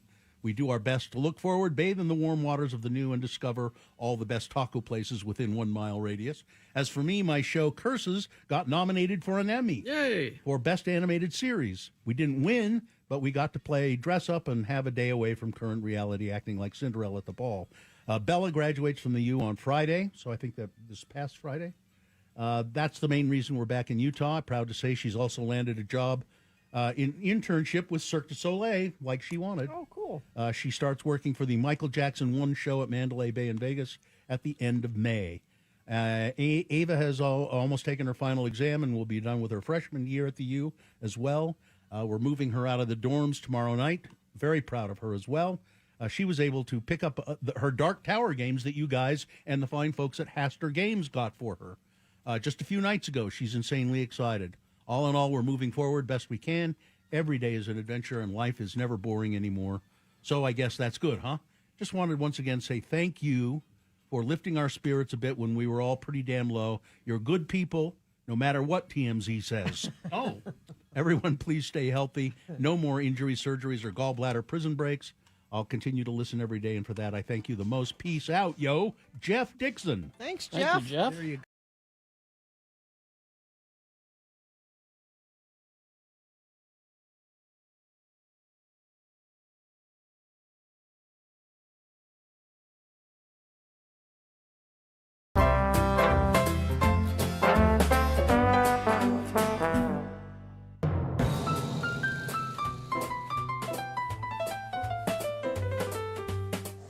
Want to trade mac and cheese for the meatball? Because you don't like that and I don't like that. Okay, you know that's got fish eggs on it. 7:22 right now. It is time for Boner of the Day. 3 news stories. These will be examples of bad, stupid, or funny human behavior, and you will decide with your vote of these 3 candidates which one is the worst, which one deserves to be Boner of the Day for today, April 30, 2026. We'll give you 2 candidates now, a third after the big boy news. Once you've heard all 3, you'll vote. One of you lucky random boner voters will receive. Hey, can't buy it, got to win it, Radio from Hell boner t-shirt. All right, here's boner candidate number 1, Todd Blanche, legal genius.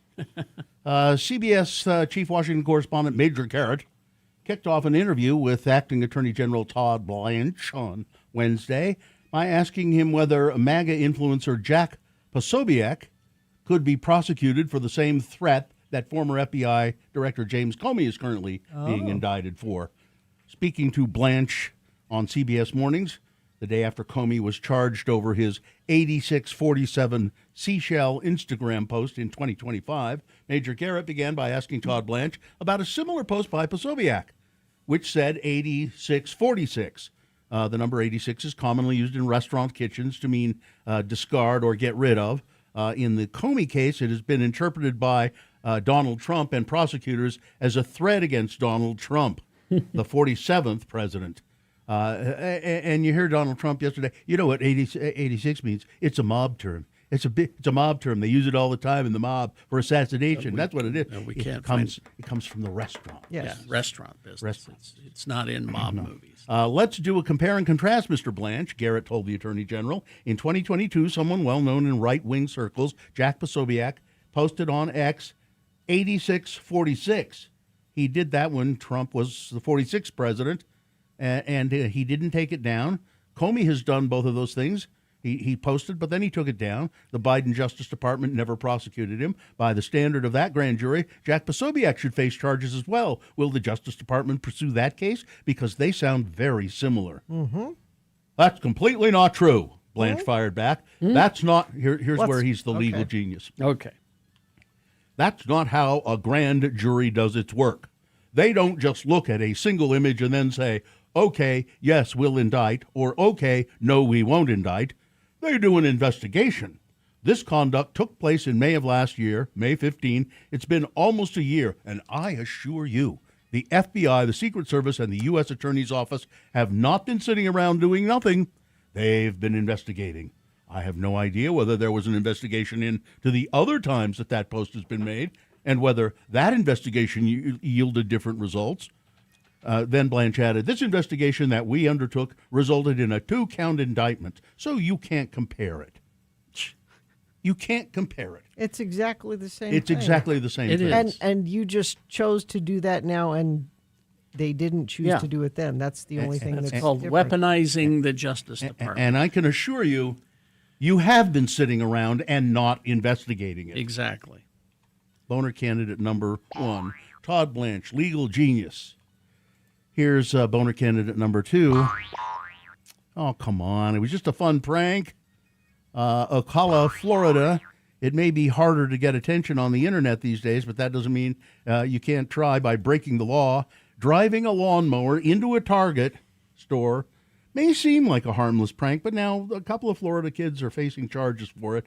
Well, it's not something you see every day, that's for sure, said Vanessa Scarlett, who witnessed the prank. There's video at x96.com/live. Yeah, little turds just, there they go, just driving the riding lawnmower into the Target. In seconds, a normal shopping trip in Ocala on Saturday turned into chaos.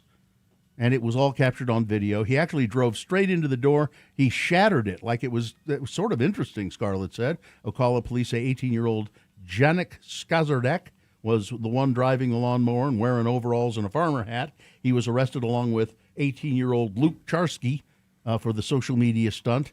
You never know what's going to happen here at Target, said Scarlett. They damaged the front of the building. There he is breaking the door. Police said the chaos didn't start at the Target the night before. They allegedly used a leaf blower inside of a Culver's.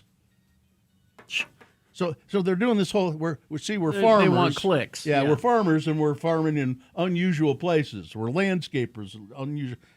Why don't you get a job? How about that? That is their job. Come on, you guys. It was just a prank. They get clicks for this. Boner candidate number 2. The only points I'll give them is that they dressed up like farmers. They went all in? They committed to the bit. It's the overalls and the sun hat. Coming up in a minute, boner candidate number 3. I really can't think of a punishment harsh enough for these two. All right, boner candidate number 3 coming up after this. Big Boy News and Opinnuendo, brought to you by. Spend a summer night under the stars at Red Butte Gardens Outdoor Concert Series. World-class music, stunning mountain views, laid-back picnic with friends vibe, over 30 world-class shows right here in Salt Lake City. Don't wait. Get your tickets now at redbuttegarden.org. And never forget, the views expressed on X96's Radio from Hell show do not necessarily reflect the opinions of Broadway media, its management, owners, or advertisers. This program is intended for mature audiences. Parental discretion is advised. I was thinking of making this a boner candidate, but I found something else that was better.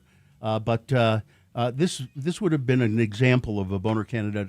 The boner candidate would have been this kind of reporting.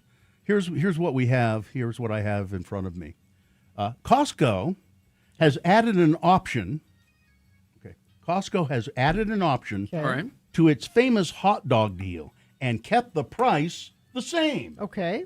So what is that? What do you think of that? What is added an option? Yeah, they've added an option to their famous hot dog deal and kept the price the same. Can I put chili on it? This leads you to believe something like that, doesn't it? Sure. Chips and a drink, maybe? Okay.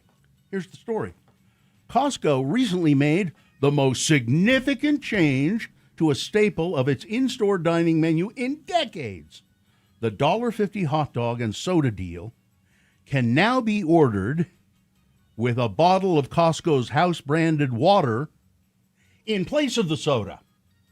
So you can have water instead of soda.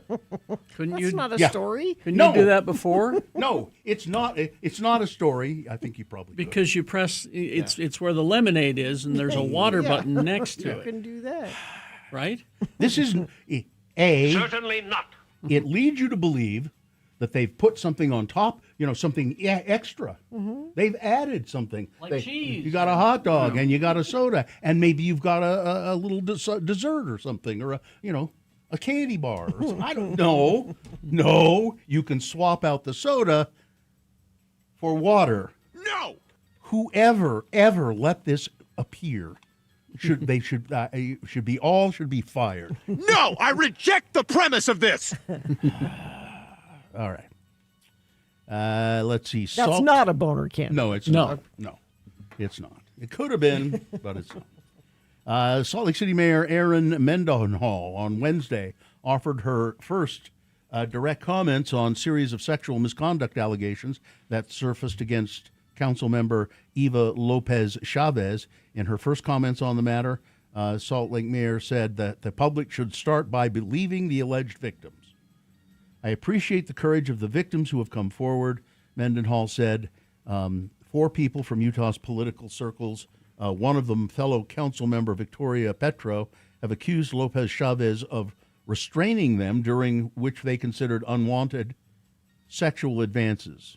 But it's before she joined the council in 2024. And restraining them, it sort of leads you to believe that maybe they were, she was tying them up or something. No, she would like push back them against allegedly a wall. back them against somebody against a wall and make sexual comments. The mayor called the allegations disheartening and said that they hurt the public's trust. But she declined to call for Lopez Chavez to step down from the council, at least until a pending council investigation concludes. We will see how this plays out, she said. Lopez Chavez has denied any wrongdoing, said she welcomes a fair and independent investigation, vowing to remain on the council in the meantime.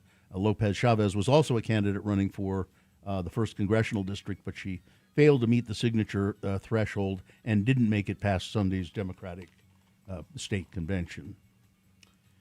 Donald Trump has made an announcement about Iran, and Pete Hegseth is trying to defend his policies as best he can. He faced nearly 6 hours of questioning on Wednesday from House lawmakers. That's for the first time since Donald Trump launched the war against Iran. Trump, meanwhile, told Axios that he's rejecting Iran's proposal to reopen the Strait of Hormuz in exchange for a lift of the U.S. blockade, a plan that would postpone discussions of Iran's nuclear program. Trump told Axios he doesn't want to lift the blockade until Iran addresses the nuclear ambitions. And this is spinning and spinning. And Yeah. You can't let that happen to me. The blockade is somewhat more effective than bombing, Trump said, and it's going to be worse for them. They can't have a nuclear weapon. And Hegseth has avoided any public questioning from lawmakers about the war until yesterday, and he and the chairman of the Joint Chiefs of Staff, Dan Kane, General Kane, Raisin Kane, held a televised Pentagon briefing. Hegseth has mostly taken questions from conservative journalists. Of course. And citing Bible passages to castigate mainstream journalists. Yeah, exactly. The United States. Father and son are facing charges in connection with a deadly hit and run that killed 53-year-old Kimberly Jean Jesperson. 25-year-old Nathan Portillo faces charges of automobile homicide, leaving the scene of an accident, and obstruction of justice, among other charges. His father, 51-year-old Francisco Portillo Montes, faces a charge of obstruction of justice. According to the court documents, Jesperson was crossing the street 4500 South on July 31st, 2025, when she was hit by a car turning left from State Street onto 4500. She was killed in this hit and run, and but they finally they got the driver. They tracked him down. It's taken them an awful long time, almost a year, to sort everything out and bring charges against these people. So that's that. Let's see. The man charged with trying to kill Donald Trump was in his hotel room just before he went downstairs to make a run at it. He took a selfie of himself in the hotel mirror. Well, yeah, you need content. You got to post content. Cole Allen was wearing black pants, a black shirt, and a red tie. He snapped the image in his room at the Washington Hilton, where Trump and hundreds of journalists were meeting for a gala Saturday night. He was captured when he tried to race past security barricades near the hotel's ballroom, prompting an exchange of gunfire. No, there was no exchange of gunfire. There wasn't. Exchange that's what it means says here. No, he didn't shoot anything. He didn't fire a shot. Apparently, he didn't get one at all. It says here, an exchange of gunfire with Secret Service agents tasked with safeguarding the event. Well, the Secret Service exchanged it with themselves. Yeah. I think there was only one person firing. It was a Secret Service agent, and he fired 5 shots and missed them all. So there was no exchange of gunfire. No, the guy tripped as he was running. That's how they caught him. There's a I haven't looked at this whole thing, but this is a very eloquent person, Sharon McMahon, or as I heard on KSL, Sharon McMahon.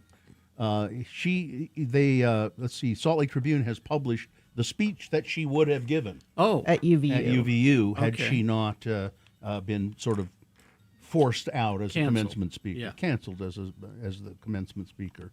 So maybe we'll get into it a little bit later. But I will tell you this: she's quite eloquent, and quite a good writer. Let's see. Tracy Jester was sitting in the car with her husband and kids at a drive-thru in Salt Lake when something unusual caught their attention. Police in line were waving their arms, trying to shoo something away. At first, she wasn't sure what was happening, but curiosity got the better of her, stepped out of her car to take a look, and that's when she saw a pile of feathers. It was a massive red-tailed hawk lying helpless on the ground, unable to move. In an instant, they decided, we will help. The bird was stuck. No one was stepping in to help. And she said, well, I've got to do something about this. I got to do something here. And she tried calling every wildlife rescue she could think of, but it was late on a Sunday. Most of them were closed. So her husband just said, okay, we'll take the bird. And they wrapped the hawk up in a sweater and placed the hawk in her car. And she said the hawk stayed perfectly still during the entire drive. Wow. And said you could tell by looking at the eyes of the bird that it must have known that we were the people that were going to come and help her out. Aww. Because she didn't seem scared, and she was not, and she didn't seem aggressive. Finally, they got to this rehabilitation center, and the staff took one look and said, "Boy," they named her Butterscotch. Butterscotch is in rough shape. Oh, and Butterscotch. might not make it, but they nursed the hawk back to health, and the hawk apparently had parasites in it. You know, it was infested with parasites. Oh, really? Yeah. But the hawk grew stronger and stronger, and then there's a final picture in the story of Butterscotch soaring through the sky. Oh, good. And That's a good... Bill, you ended the news on a good story? Well done. was that a question? Your voice No, went up. I'm pleased. Well, I could have ended with No. I could have ended it with their salmonella in the Ghirardelli chocolate. No. What? Okay. Weather, traffic. 43 right now, a high of 64 expected today. There's a 20% chance of a little bit of a thunderstorm this afternoon. Not much, but might see a little bit of that happening later. 41 for an overnight low. 67 and completely sunny tomorrow. And it looks like for our weekend, we warm back up in the mid to upper 70s. Traffic's been pretty good this morning. Let me refresh, see if anything new's happened in the last couple of minutes. Looks like crash northbound I-15 in Pleasant Grove, milepost 275, affecting 2 left lanes there. Crash northbound I-215 west at the Cal off-ramp, left shoulder there. And I'll check our message stream. That's where Infiniteam is raging about bottled water at the Costco, not a fountain water. Maybe that's more attractive to people. I don't know. If you want to talk about that or traffic or anything else, you can text us at 33986. Whether it's more attractive or not, it is not an addition. No. They're taking you can't have the Coke if you want the bottled water. All right, here's boner candidate number 3. I can't think of a punishment harsh enough for these two. Oh, and by the way, that's one other thing about that story. It said it's the biggest change that they've made to the food court in decades. No, they used to have Pepsi, and recently they changed it to Coke. That's a bigger story. I'd say this is that was bigger. Yeah. Boner candidate number 3. I can't think of a punishment harsh enough for these two. A Kearns High School student is facing criminal charges, accusing him of assaulting a student with special needs at the school and throwing the special needs student outside of the building. Ivan Rigby of Kearns was charged in 3rd District Court with kidnapping, second-degree felony, and assault. On April 1, Unified Police were called to Kearns High School. On a report of an assault, officers learned that Mr. Rigby and a 16-year-old student had targeted a special needs student during the lunch hour. according to charging documents. The alleged victim, also 16 years old. Prosecutors said the 15-year-old student may also have, or another 15-year-old student may have been involved. Officers reviewed security video, showed that the 15-year-old took the victim's backpack and ran down the hall and around a corner with it, while the 16-year-old continued to restrain the victim by, grabbing his arms and pulling them behind his back. And then he got him up and restrained his arms behind his back while marching him down the hallway. At this point, Mr. Rigby is seen with the victim's backpack going down the hallway in front of the victim, dangling the backpack in front of the special needs student, while the 16-year-old is holding the victim from behind and forcing his head down.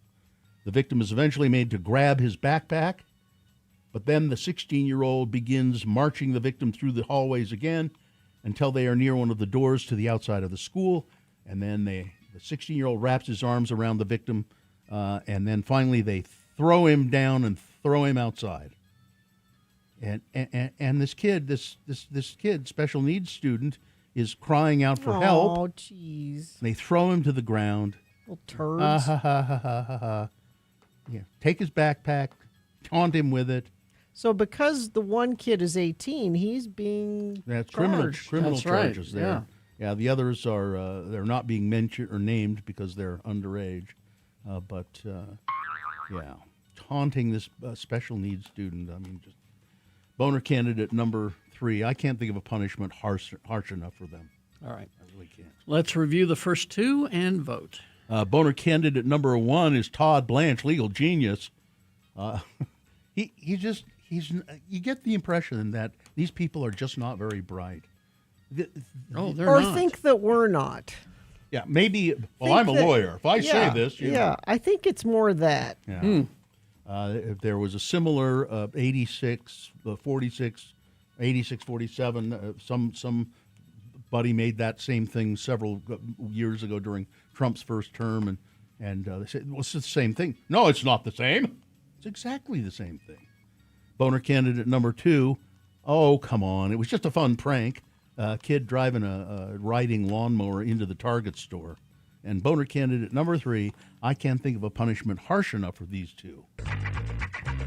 All right. Time to vote for boner of the day. 1, 2, or 3. Remember your candidate number, the one that you think should win, the one that you think is the worst, the one that you think should be boner of the day. 1, 2, or 3. Put that single digit in the message of a text. Text that to 33986.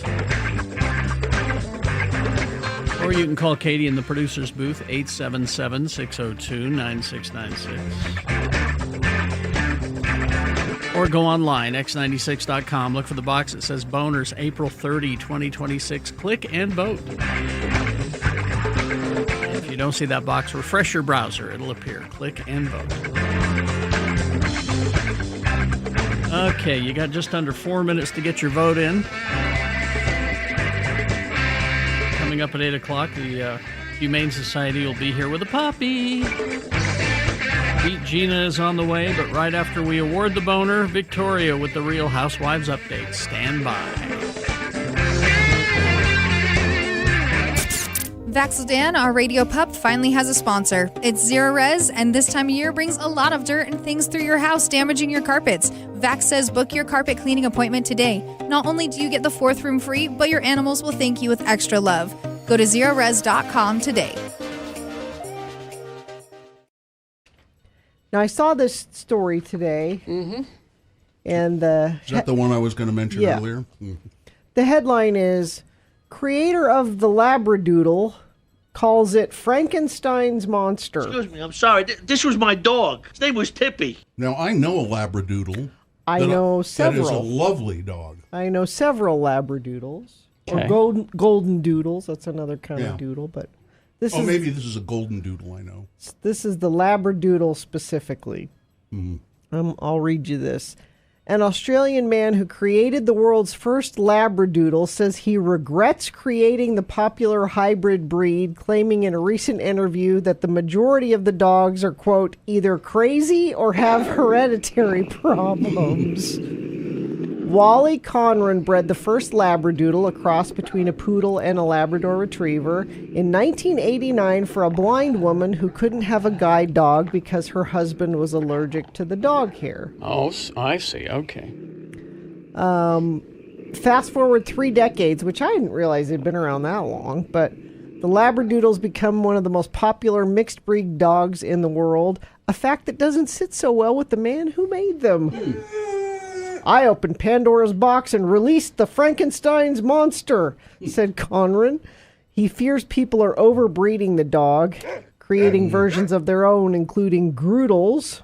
What's that? Well, this says golden retrievers and poodles. I always thought that was a I thought that's golden doodle. Golden doodle. Yeah. Okay, maybe it's Groodle. Golden doodle sounds better, but Spoodles. Spaniel poodle. Spaniel poodle. Spoodles. I find the biggest majority are crazy or have hereditary problems. I have met some damn nice Labradoodles, but they're few and far between.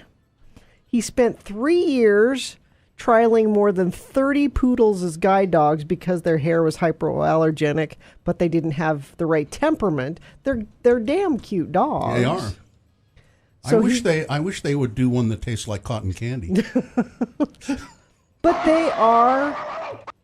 they're everywhere.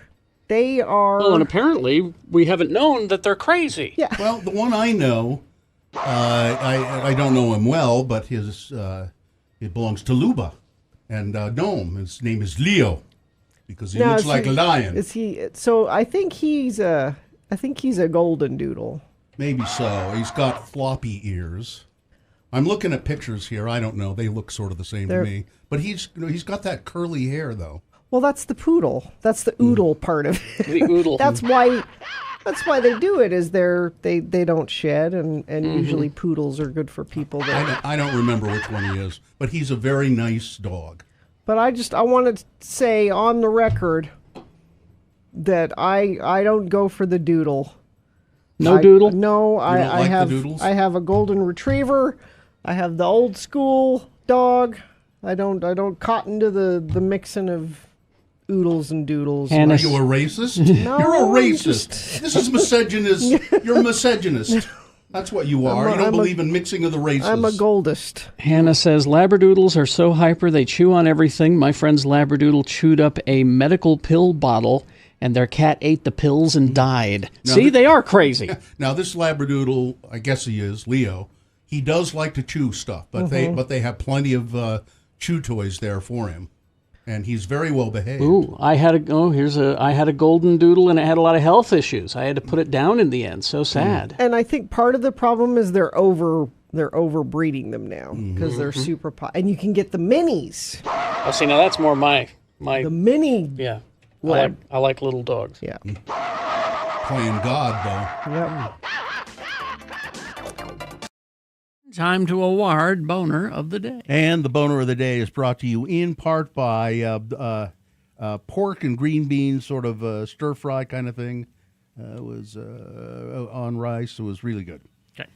And Larson HVAC and Plumbing. Get an AC tune-up from Larson HVAC and Plumbing. They have a 20-point AC tune-up service, and they will check your home HVAC plumbing assessment.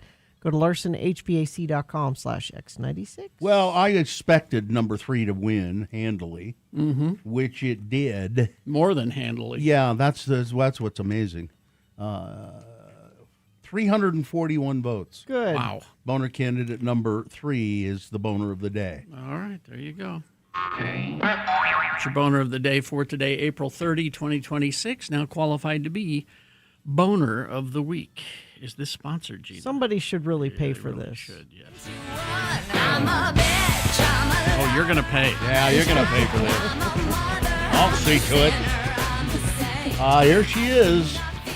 She's in Chicago right now, I would assume, right, Victoria? Yeah, in fact, I'm right. I don't know if you talked about Route 66 already. No. But my building's right outside the head of Route 66, so I'm right here in the city. Well, what do you mean? Just... Is Is there that a where story? it starts? Yeah. Is that Something where, going on? Yeah, it starts right out because it starts right off of Michigan Avenue Oh. and Jackson. Anyway, it's 100. It's the centennial today. I don't know if you saw that. No, I And they didn't have, see like, that. Did not know. I think. I think you need to go out there and get your kicks on Route 66. I'm going to do it, girl. Yeah, go get your kicks on Route 66. All right, it's time for the update of the Real Housewives. No, it's the scheming Secret. lives All of the morning wives. Yes. Oh, I like that. Let's rename it every week. Scheming lives. I of just Mormon called this wives. the Mormon Wives Update. Yeah. So yes. let's go. Let's do it. Yes. So we're in season 4. This is episode 2, and we've got it's called Book of Secrets. All the secrets. So the main events in the episode is Taylor is officially announced as the Bachelorette, as we know where that's at right now. Isn't that bittersweet? I know. And then we see Jen and Whitney in L.A. They're filming Dancing with the Stars. And then Taylor met a guy on TikTok, and she flies him to Utah so they can meet in person. And then he also meets Mom Talk. That's how she's meeting people? For God's sake. One of the ways. It's always about Dakota, though. Let's not forget that, which we'll get to. Yeah. It's always about Dakota. Right. And then Dad Talk returns from Vanderpump Villa. And then Demi and Jesse meet with a healer. So let's start with Dad Talk coming back from Vanderpump Villa. So what we talked about last week was Dad Talk getting invited to Vanderpump Villa, which is a reality show also on Hulu. And I think I would refer to this as they were like, this is a boys gone wild trip and situation. And so in this episode, the boys are going to come back, or the dads are going to come back. And Mom Talk wants the tea. So I gave you all a picture of while they're still in London with Vanderpump Villa, Macy FaceTimed her husband. She says, I want the tea. And production put a caption there in the picture of her FaceTiming him. He says, there's no tea. And he's really patronizing to her about the way she and her friends, talk about things. And I'm like, you guys are all doing this or whatever. Yeah. And so anyway, so they keep saying nothing happened, and we get different shots of different mom talkers talking to their dad talkers, and the dad talkers are like, no, nothing happened. So they all actually get back to Utah. And one of the things I thought was that they were being tight-lipped about is because there were all these NDAs, right? Because they're actually filming another reality show. There's this crossover. So I wondered if there was something they were supposed to be doing to keep the drama going between the two shows. But that is not what happened.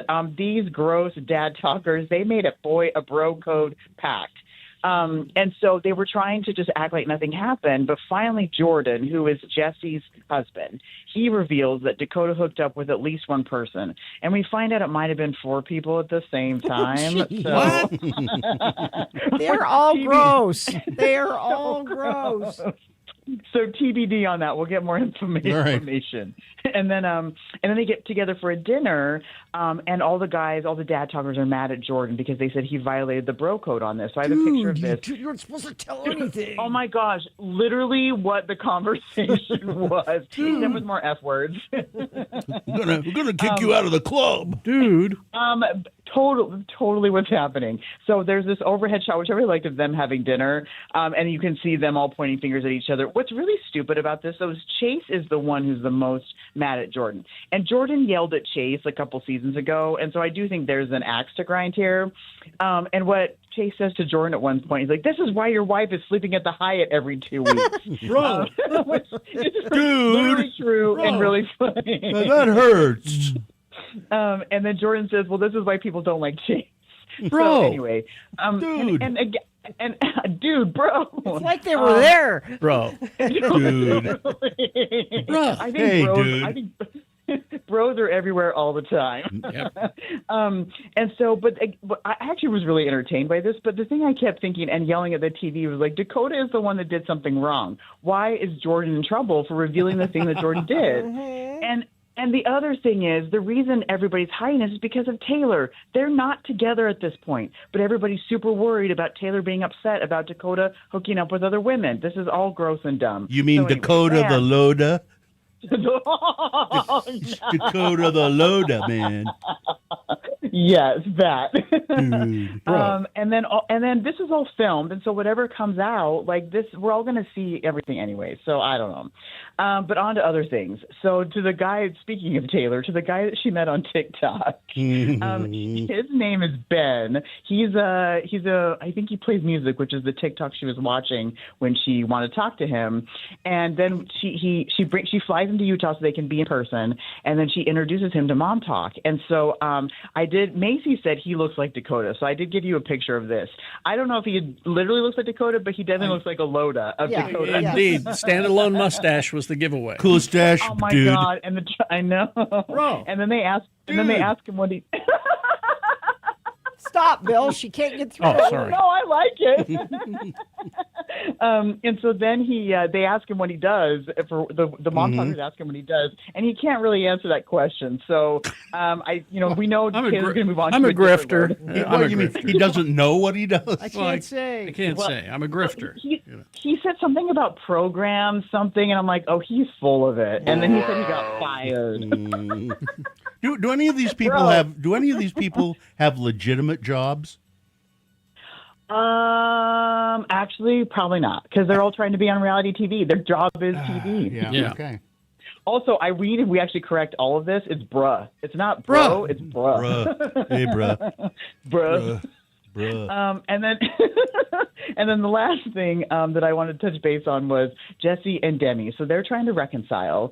And what they do is they meet with a healer that Jesse found. And she said she found this healer to replace the spiritual void left by her bishop when she left the church. Now, to be clear, we're not talking about a dog that's a blue healer. We're talking about someone who claims so much cuter. It'd be like Bluey. Dog would actually help. Oh, bro. Totally. So they get together. Also, this healer looks about the same age as them, but whatever. Yeah, and exactly. so she says it's because they're talking about all their drama, and she says it sounds like Demi had an emotional affair with Marciano. So Marciano's from Vanderpump Villa, and Demi has accused Marciano of sexually assaulting her. And so there's this, the healer brings this thing up, and so what we would do on our reality TV show is cue production to interview Demi to say, like, what happened. And what happens is the next picture that I sent you all is we just get an empty chair and we get production throwing up a sign that says Demi has refused to participate and would not be interviewed. And whatever, we can read all we want into this, but whatever you think, I think that if you don't do confessionals, you don't get to be on the show. Yeah. Because this is the whole thing. But anyway, those are my rules, not theirs. And I understand the healer said that I am the same age as all of you, but my healing powers are ageless. Yes. Yes, I have an old soul. I have the ancient powers. What is our drinking game? So our drinking game is Dakota would sleep with a doorknob. Dakota the Loda. This is what Macy says about Dakota, and I really appreciate that. So you're going to take a drink each time someone says Dakota, and it's a lot. I completely lost a load count. By sleeping with Taylor Frankie Paul, he is sleeping with a doorknob.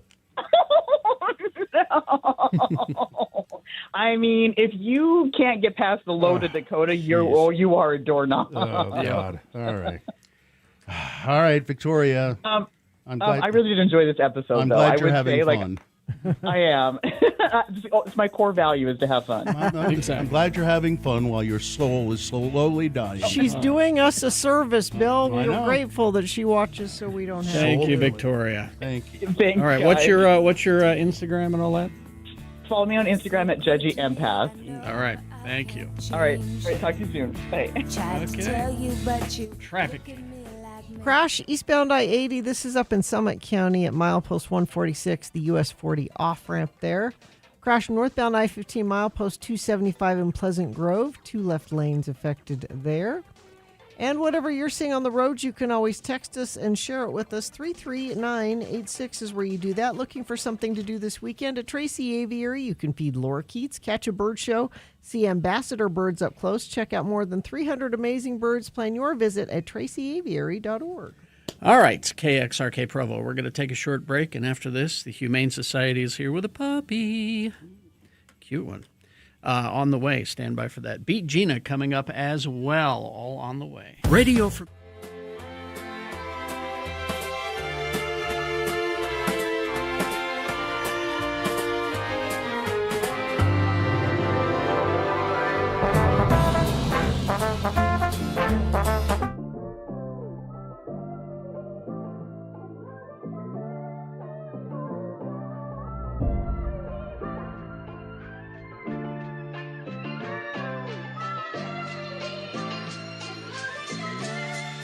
I take notes and then forget them.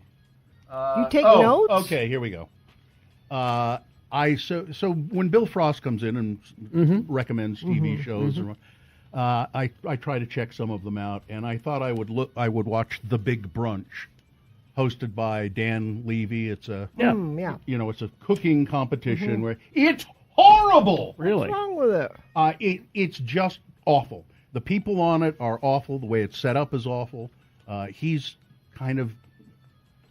just not a really great host. Now I just watched one, and maybe it settles in and gets a little better. Okay. But I think you just hate brunch. That's what I think. You are a brunchist. A brunchist. You know, you really shouldn't say things like that without having seen it. When was the last time you went to brunch? I don't brunch very often. This is my point. But Dan Levy seems to believe that brunch... Is it Levy? It's Eugene Eugene Levy, Levy. yeah.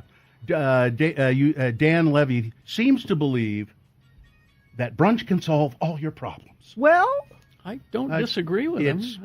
It's really I not think good. you're brunching wrong. Why don't you do me a favor and watch the show? It has nothing to do with me and my relationship to brunch. I think it might have everything to do with your relationship It doesn't. with brunch. I don't have anything against brunch. As a matter of I'm fact, not a brunchist. He's writing a book called In Defense of Brunch. He's working. I saw him working on that. I've got a hunch that brunch is just fine. No, I don't have anything against brunch. I'll go to a brunch. It's not something that I bet do you'd often. complain about a brunch. Don't try me. What? I'll go to a brunch. What do you mean? I complain about? I a bet brunch? it would not meet your your needs. The brunch. What? What are you talking about? If it was a brunch of nothing but liver, yes, that would not be good. Who would do that though? Nobody. Like because there's brunch buffets, but then there's just a brunch where you order off the menu. And Yeah, I don't think that's brunch. ordering off the menu doesn't count as brunch. I don't it think has so. to be a buffet. Really? I think kind of. No, Yeah. I disagree. I think it has to be a buffet. Some of the more wonderful brunches I've had were off the menu. No, but you don't, because when you go to a brunch, you want to be able to, You go to the omelet station. Yeah, go to the omelet station. And usually they'll have a roast beef. When I go to brunch, I don't want to get up from my table. I want everything brought to me as though I am the king. Well, so we have our own theories about brunch, but nevertheless, the show The Big Brunch Yes, sucks. that's what we're. It really does. All right. Okay. Well, now I have to watch it and see. I'm not a brunchist. The judges are terrible. It's just not good. What are they judging? The food? Yeah, now what we want you to do here is we want you to make an egg dish that represents your personality and your goals in life. What? That's okay. Scrambled's out. Really. I mean, everything is every dish that they do is kind of geared that way. Well, you're poached, Bill. Clearly, we want you to make an egg dish that that tells us about your past. What? Historical eggs? I mean, that's what it's like, and it's terrible. It's a terrible show. I like brunch just fine. Now, if I were a good morning radio DJ, I'd be writing a parody song right now, done to the tune of "King of Pain" by the Police, "King of Brunch." King of Brunch. Because I am the king of brunch. Yes. There's a pitcher of mimosas on the table today. The same old. Yeah. I would. Well, I'm not a very good morning DJ. Though, No. Well, you need time to do these things. No. All right.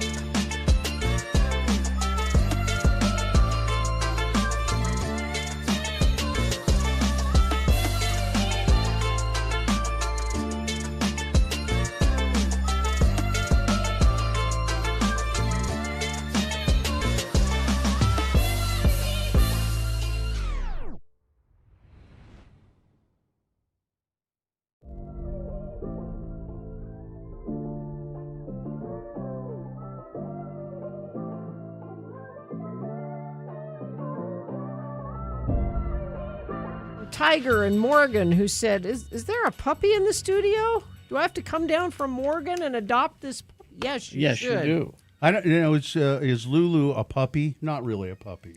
No, she's 3 years old, but she's pint size, so it's like forever puppy. Puppy size. She's an adolescent dog then. And now Lulu is. Gwen is here from the Utah Humane Society of Utah.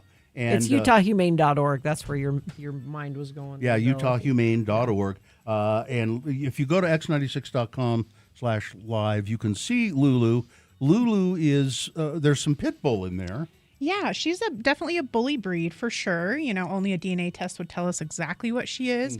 But she kind of has all the traits. She's a little short, muscular dog, lots of energy, loves to cuddle. Anyone who's owned a bully breed knows that they're very affectionate. That tail has not stopped since she got here. She knows where the treats are. Yeah.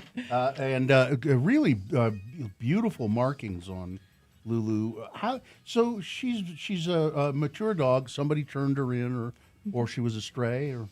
Yeah, she was an owner surrender. Unfortunately, she was given to us because the landlord would not let her stay in her home. Yeah. But she is a great dog. She lived with children previously, and we were told she did really well with them. She did live with another dog, but we were told they kind of kept their space. It was a much older dog. She was younger.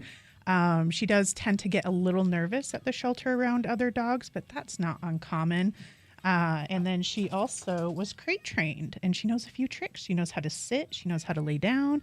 So she's a really good little girl. Now, if you've had Lulu, how long has Lulu been at the shelter? She hasn't been with us very long, just about under a week. In that time, we've gotten her spayed and microchipped, and she's got up-to-date vaccinations. So she's really ready to go. Now, you were saying off the air that when the puppies and the kitties, they go fast. You can adopt those out. Lulu's a mature dog. It's harder for her to find a home, right? Yeah. So a lot of our big dogs, or medium to large dogs. I wouldn't call her big. She's only 31 pounds, so she's not too big. But they're having a lot harder time finding homes these days than cats or puppies or kittens. So we always just like to get them in the spotlight to help move them along. If you said she's crate trained and knows a couple of other tricks, that's so nice. You don't have to do all that. It's all done. Yeah. And I mean, whenever you bring home a new dog or cat for this matter, they always have a little bit of transition period, getting used to the new people, the new home. But she really is such a good girl. Very curious too. Yeah. Really, and you can tell she's smart. She's bright and full of vigor, and would be a great pet.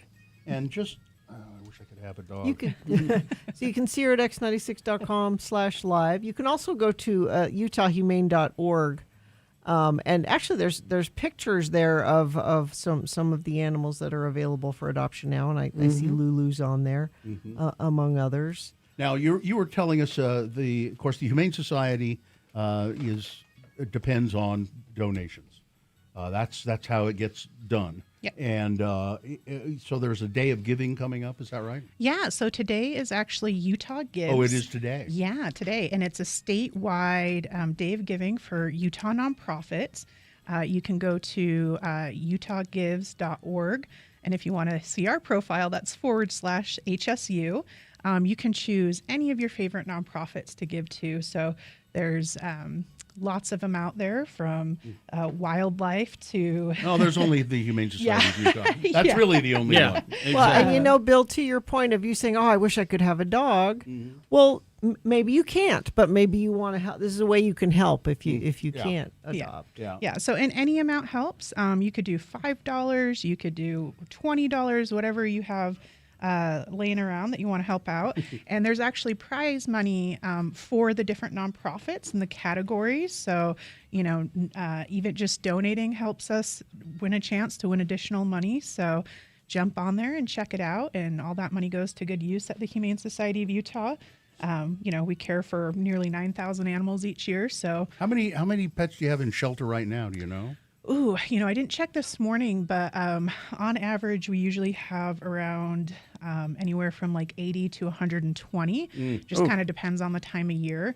But we have around 300 animals in our care if you count everyone in foster care. So lots it's of a big animals. job to take care of take care of them all. And Lulu is you say Lulu, and she comes very, over. very sweet girl. Hi, Lulu, sit. Can you sit? Sit. She's like, where are the treats? There she goes. There you Good go. girl. She's like, where's my cookie? Where's the treat? And just looking there, she's I just love the way they wait expectantly, looking. I know it's coming. I know it's coming. I know there's a treat. She has the cutest ears in the world. Too. Yeah, that's what the chat room is remarking on, is how cute her ears and are. she's got kind of that pit bull face, but her body's thinner. I think not quite as more lean, beefy as. She's a petite little lady for sure. Yeah, and I just love the markings, brown and white, and then there's a blotch right on the top of her head. See if we can get her to turn around. Will you turn around for the camera? There you go. Over here. There you go. Take a look. There you There go. we I'm are. really good at showing my back. So if somebody's interested in Lulu or maybe a different animal, what's the best thing to do? They can visit utahhumane.org/adopt, or they can come down in person. We're at 4242 South, 300 West in Murray. We are open 7 days a week. That's really it's a great facility too. I mean, it's, and you can take people. You say, here are the animals. Here they are. Look. Mm-hmm. Yeah, I mean, we encourage people to come down. Check out the animals, get to know the individual animals.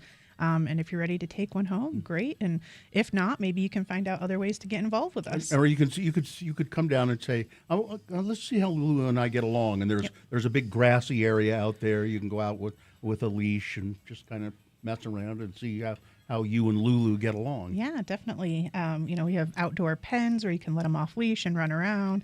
We have a sensory garden you can walk them through, which they enjoy, has different scents and textures for them to play around in.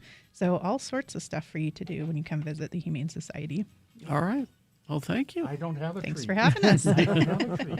She'll check anyways. Yes. I don't have one. I'm sorry. You might. That you've forgotten. I think she can smell my breakfast sandwich on my breath. Probably. That's what it is. All right. Well, thank you, Lulu. Thanks. Thank you, Gwen. Thanks for bringing Lulu. And again, what's the website? utahhumane.org. Simple as that. All right. Have your pets spayed or neutered. All right. Thank you. Traffic, Gina, please. Crash northbound I-15, milepost 274. That's south of Pleasant Grove Boulevard in Linden. Left shoulder affected there. Crash eastbound I-80. This is up in Summit County, milepost 146.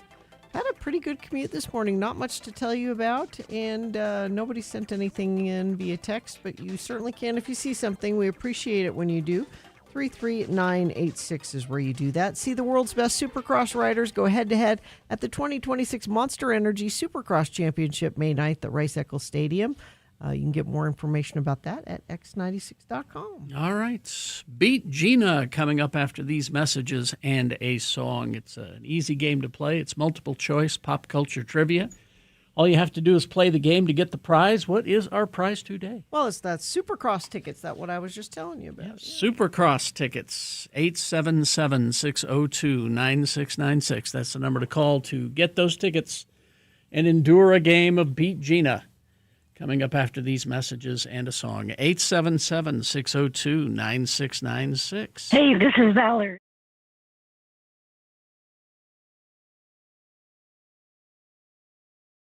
Should the term hiking apply in a vacation situation? Now, I know you're thinking recreation. But clearly my definition of vacation is different from yours if you actively seek out this kind of activity. All right? Yeah. So some people like not that. for me. I would just say to someone like you and me, Gina, is that if someone says, let's go on a hike while we're on vacation, you say, no, that's not pleasurable. That's a workout. It's not a vacation. That's a workout. I'm here to relax. Now, I don't recall the circumstances as to why we wound up going with, because like I said, my sister-in-law scheduler.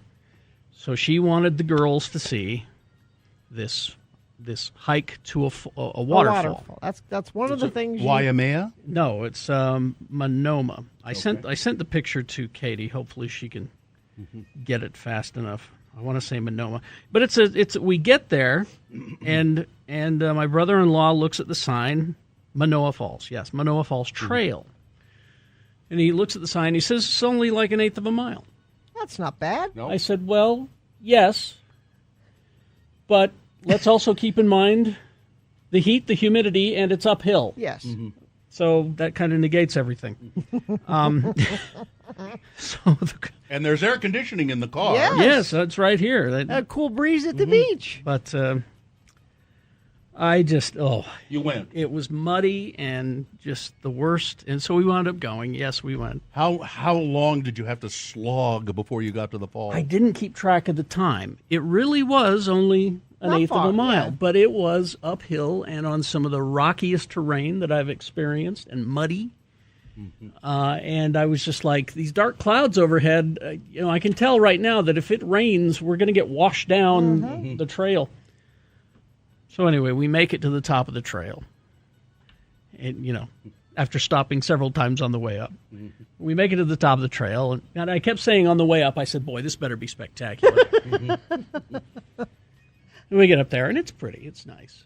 Like I said, if we had the picture, we'd show you. But for some reason, email doesn't like to talk to the producer's booth. So anyway, we enjoy the falls. We look around. A lot of other people around? Yeah, quite a few other people. So as we're hiking back down, stumbling back down, I decided to make the best of this situation. Okay. And so I started saying to people, don't worry, guys, it's only another 5 miles. To people going up? They're coming up. As they're coming down. up. Yeah. It's only another 5 miles, guys. You're on your way. And they'd You're so close. they'd be like, oh, thanks. Yeah, thanks for making me laugh, whatever. Yeah. So as we're heading down, we're down to the bottom of the trailhead, and here comes this woman. And she's got this big, floppy straw hat on and a lovely Hawaiian print dress. You've seen those like full-length kind of dresses. They go down to the ground. And it's like this lovely, papaya color and white, and it's got flowers. And she's carrying a grocery sack. And, she had these nice shoes on and everything. And I just said, ma'am, you are the best dressed person on the trail today. She went, thank you. I'm scattering my mother's ashes. Nice. Well, yeah, you want to dress up for that. I'm scattering my mother's ashes. That's nice. She wanted to be at the waterfall. And I went, a grocery bag of ashes. A grocery bag of ashes. And so I just I went, well. I said, well. Oh, there's the picture. Now it's there. There's me and my niece, Izzy, at the waterfall. That's nice. Yeah. So I said to her, spreading my mother's ashes. And I just was kind of stunned for a moment. Her name was Agnes. I went, I said, well. That's God bless her. And I thought, there's nothing that I could say that would be weirder. So I thought I'd try. I said, well, may the gates of Stovacor be wide open when Agnes arrives. Nice. What is that? I said, just tell her I said hi, all right? Yeah. And walked away. Her name was Agnes. That's sweet. And that's when Sue said, did you just meet that woman from White Lotus? Is that her? Is that the real life one? Yes. That's her in real life, isn't it? You know what's fun to do to piss people off when you're hiking? Is start singing, I love to go a-wandering along the mountain track. And just do that as loud as you can. I mean, so when you travel with kids, you need to keep them occupied. I understand activities. I get it. That. Board games are nice. But I also understand that Carrie Jackson, you have not had a vacation in 3 years. Well, Gina, there are those who would say that every day of my life is a vacation. I'd say that. But I mean, and here are the shoes that I wore in this muddy hike. Well, they're pristine. These pristine white shoes. We weren't ready for those. And neither was some of these people that were hiking up. They had like these sandals on and stuff. Yeah. They were not ready. Yeah, I went on a hike in Hawaii along the Nepali coast and nearly died because A, it was such a long hike, but B, because it was so slippery, muddy, and there were roots. Oh, yeah. It just and at one point I slipped, and you slip, you go off the side of and it's like 200 feet down or something. Yeah, exactly. And I went off the side of the trail. Fortunately, was caught by some bushes. I mean, that was the big concern. Really, was the mud was so slippery. I was just convinced that that the girls were going to get so excited. And How did they do? Did they do fine? Oh, they did fine. They did fine. I was hanging on to the youngest one. Were there signs before you entered the trail that said "Beware of wild boars"? Because No. that's the trail I hiked on in Hawaii. What, really? Yeah. No. Beware of wild. But we did have the critters that we experienced both on that trail and at the resort. Mongoose. Really? Are they mean or anything? No, unless you're a snake. The mongoose keep the snakes and the other critters in check at the resort. It's like their wild cat situation. I've read Ricky Tikki Tavi. Yeah. But that was because I thought it was a rat at first, and and the cabana guy goes, no.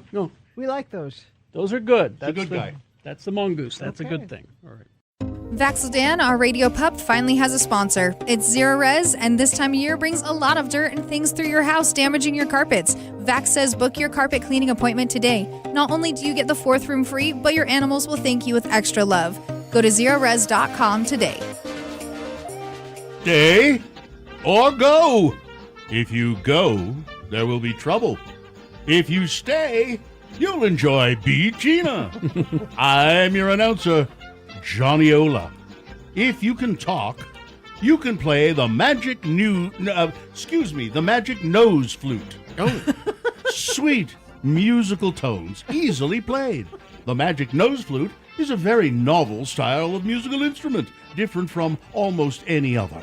It's made entirely of metal and with care should last a lifetime. Oh. There's nothing to wear out or get out of order. It's placed over mouth and nose. It takes but a few minutes to learn how to play it. There's just a little knack that even you can easily acquire. You can play a tune after a little practice, and the tone is very musical and flute-like. Nice. It's capable of playing the most popular melody or the most elaborate operatic air, either as a solo or as an accompaniment in a manner that might be enthusiastically applauded even on a concert platform. Heavens. Play hot tunes, swing music, intimate bird calls, and warblings. Very unusual effects obtained after a little practice. This instrument is being offered for almost half the price it was once asked. Wow. Just 10 cents. That's it? Don't miss this opportunity. Obtain your nose flute at the Festival of Unusual and Sometimes Dangerous Musical Instruments this weekend on the strewn glass vacant lot on the old highway just west of town. What have you got to lose? And now, here he is, the master of the nose flute, your own Kerry Jackson. Thank you. I want to hear the nose flute. You want to hear the nose flute? Kerry only plays it in private. I'll look it up here in a moment and let you hear it. Well, half the price, eh?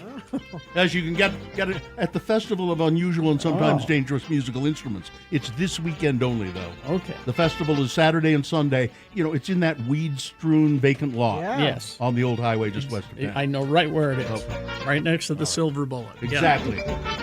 All right, the randomizer has picked a contestant. Gina, you'll be playing against Tina today. Tina, are you there? I am. Good morning. Oh, good morning, Tina. Let's toss a coin to see who goes first. It will give you the advantage if you call it correctly, heads or tails. Go ahead. All right, see what happens. It is heads. Oh, Tina, you're one step closer to seeing the world's best Supercross riders go head-to-head at the 2026 Monster Energy Supercross Championship, May 9th at Rice-Eccles Stadium. All right. I'm going to have to be very careful. I might get them mixed up. Gina and Tina. All right. Okay. So who goes first? Tina goes first. Gina. No, Tina? Because she won the coin toss. Okay. Tina, first question is for you. Multiple choice, pop culture trivia. If you get it correct, you get the point. If not, I'll let Gina answer the same question, stealing your point away, and we'll go back and forth till one of you gets 3 points. Now, because I have leftover Uma Thurman trivia, because it was such a blowout yesterday. I did terribly. You did terribly. We're going to continue with the Uma Thurman trivia. So, Tina, your first question for you. Here we go. Tina, how did Uma Thurman lose weight after having a baby? Was it 1, limited sugar, refined carbohydrates, and processed foods? Is it 2, kung fu and knife throwing? Is it 3, Wegovy sandwiches? Or 4, she divorced her husband. That got rid of an awful lot of weight. I'm going to go with the easy 1. Limited sugar, refined carbohydrates, and all that. Yeah, it sounds... No. Aw. Kung fu? Kung fu and knife throwing. It's right about the time of Kill Bill. All right, that's a point for Gina. Yes. Yes. And the question is controlled by Gina. Yes. Gina, Yes. Uma was knighted in what country? Really? Yes. Is it 1, Latveria?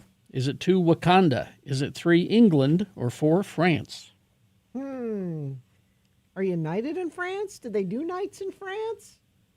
I don't know if they do knights in France. I'm going to say France. France is correct. Man. Why did you say France? Yeah. You weren't sure. I wasn't sure. I got there. Okay. But Tina says, oh, man. It's her turn. All right, Tina.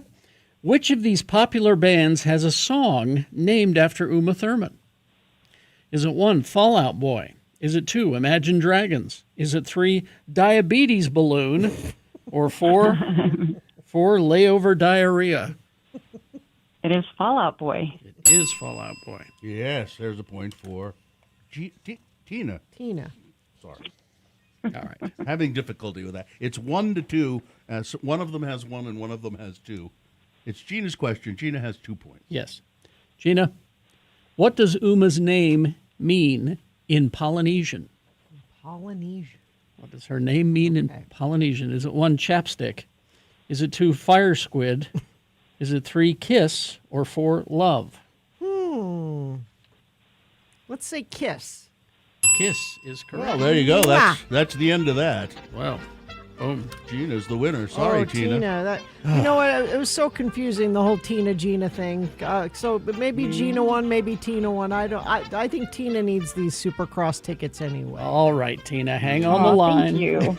Hang on, and we'll tell you how to get that. Listen, I've got to go. I've got a trunk full of nose flutes, and I'm taking them out to the old highway. The old highway there, the weed-strewn lot out there.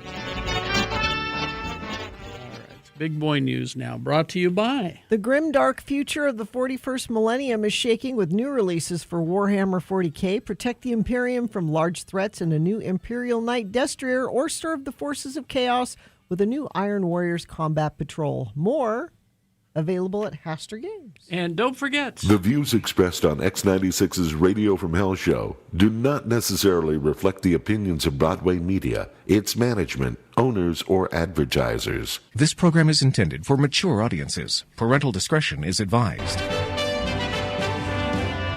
The state was Massachusetts, I believe. And the woman, name was Rory Susan Woods. Ms. Woods has been found guilty of several assault charges because she used honeybees as a weapon. Wow.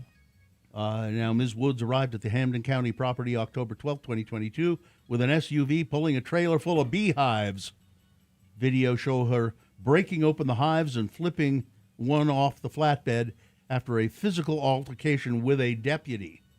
The bees came out, unleashed and swarming, angry. They started stinging everybody there, said Sheriff Nick Kochi. When told some deputies had bee allergies, Woods allegedly replied, "Oh, you're allergic? Good." She then put on a beekeeper suit and carried more hives to the front entrance before officers finally tackled her. Several deputies did suffer multiple stings, with one of them having to be hospitalized. Ms. Woods fled to Tennessee before trial, but ultimately was apprehended and served 6 months in jail for assault with honeybees. Well, let's see. Oh, I told you about the speech that Sharon McMahon was going to give at UVU, and I was just reading the first part of it. Let me read this to you. This is what they wanted to save the students of Utah Valley University from, this kind of thing. All right. She says, in December of 1776, the American Revolution did not look inevitable. It looked like cold. It looked like hunger. It looked like men wrapping rags around their feet because their shoes had fallen apart. George Washington's army was shrinking.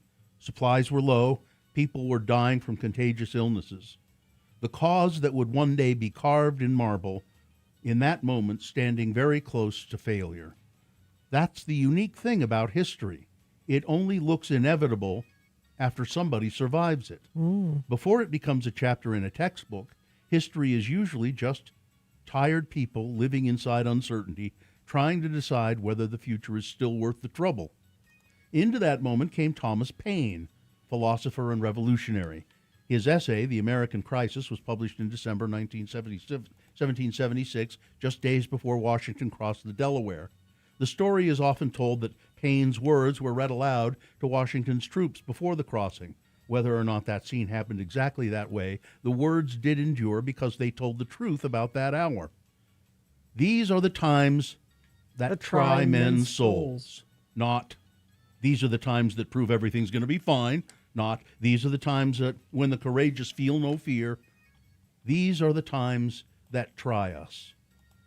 It's surprising to see how rapidly a panic will sometimes run through a country, Thomas Paine said.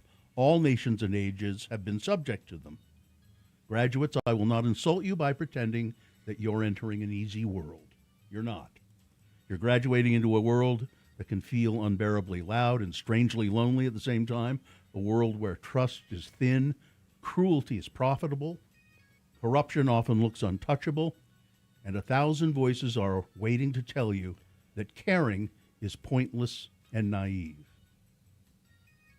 So and it goes on from there. So that's nice. Yeah, that's very. Message, so they were saving the kids from something a very speech about the truth, and very elegantly told. Mm-hmm. It goes on. It's published today in the Salt Lake Tribune. You can read the whole thing. Well, here's a nose flute, Gina. Now you know how to do it. Oh, and the Saints go out again.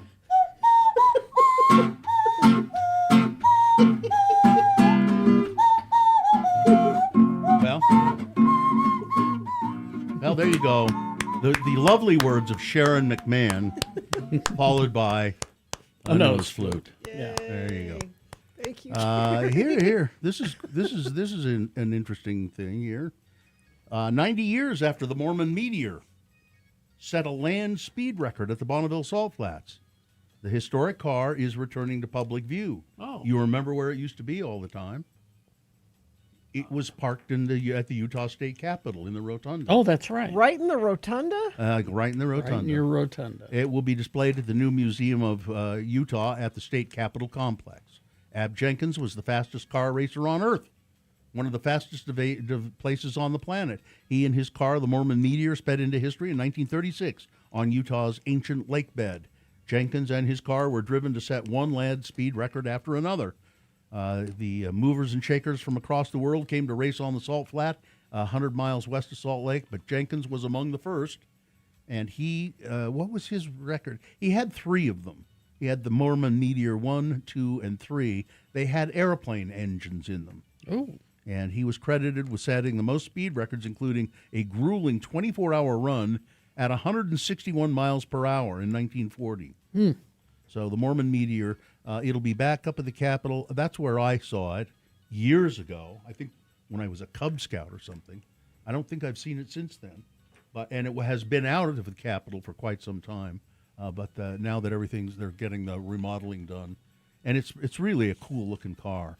That's just a black and white photo. I think it's, as I recall, that's the dark part of it is orange. Really nice looking. Let's see. 2 Utah parole agents with the Department of Corrections, Adult Probation and Parole, are being hailed as heroes. They saved 2 men and 3 pets from carbon monoxide poisoning in East Carbon. Nick Parker and Kelton Larson are being commended for their quick, decisive actions that saved the 2 men. According to the department, Parker and Larson were conducting routine field work when they heard an emergency call about an unresponsive person at a home. Although the location wasn't part of their route, they stopped to investigate, offer assistance, and they were the first to arrive on the scene, and they saved the people who were inside, yes, indeed, suffering from carbon monoxide. They were unconscious, but they dragged them outside, and there's a picture of the 2 of these guys When I saw that picture this morning in the paper in the Salt Lake Tribune, I said, "Oh, they must be brothers." Don't they look like? They look like almost like twins to me. A little bit. No, but two heroes. There they are. They saved those guys. That's great. Let's see. A Texas town has been just devastated. One storm after another has been tearing through the little town, through parts of Texas. It's multiple homes and businesses damaged, families displaced in Mineral Wells, which is a small city about 45 miles west of Fort Worth. 2 people taken to hospital, others with minor injuries, but there's just a lot of devastation and damage from. Now, they're not saying there were tornadoes, but it was just wind, horrible winds that were rolling through the town. And finally, this story. Oh, you have time. Okay, let me do. Let me find. I did have another one here I wanted to do. I have that big Ghirardelli chocolate story, but please. All right, we'll do that one. The Ghirardelli Chocolate Company has issued a recall for 13 products that may be contaminated with salmonella. I'm salmonella. A select lot of Ghirardelli's powdered beverage mixes has been recalled as part of a larger powdered milk recall issued by California Dairies, which is a third-party supplier for Ghirardelli. The beverage mixes, so they're not the chocolate bars, they're the chocolate mixes. Like hot chocolate. Yeah, and that kind of stuff. Oh, okay. Or even like cake mixes. Sold in bulk quantities meant to be distributed to restaurants and other institutions. However, according to a statement, Ghirardelli believes customers may have been able to purchase the recalled mixes also via some e-commerce platforms. So, yeah, I need a 10-pound bag of cocoa mix. So it's things like, here are what they are: a chocolate-flavored frappe, classic white frappe, premium hot cocoa, premium hot cocoa, chocolate, and so it's all that kind of stuff. And the horrible thing about it is, some of it's been distributed to restaurants.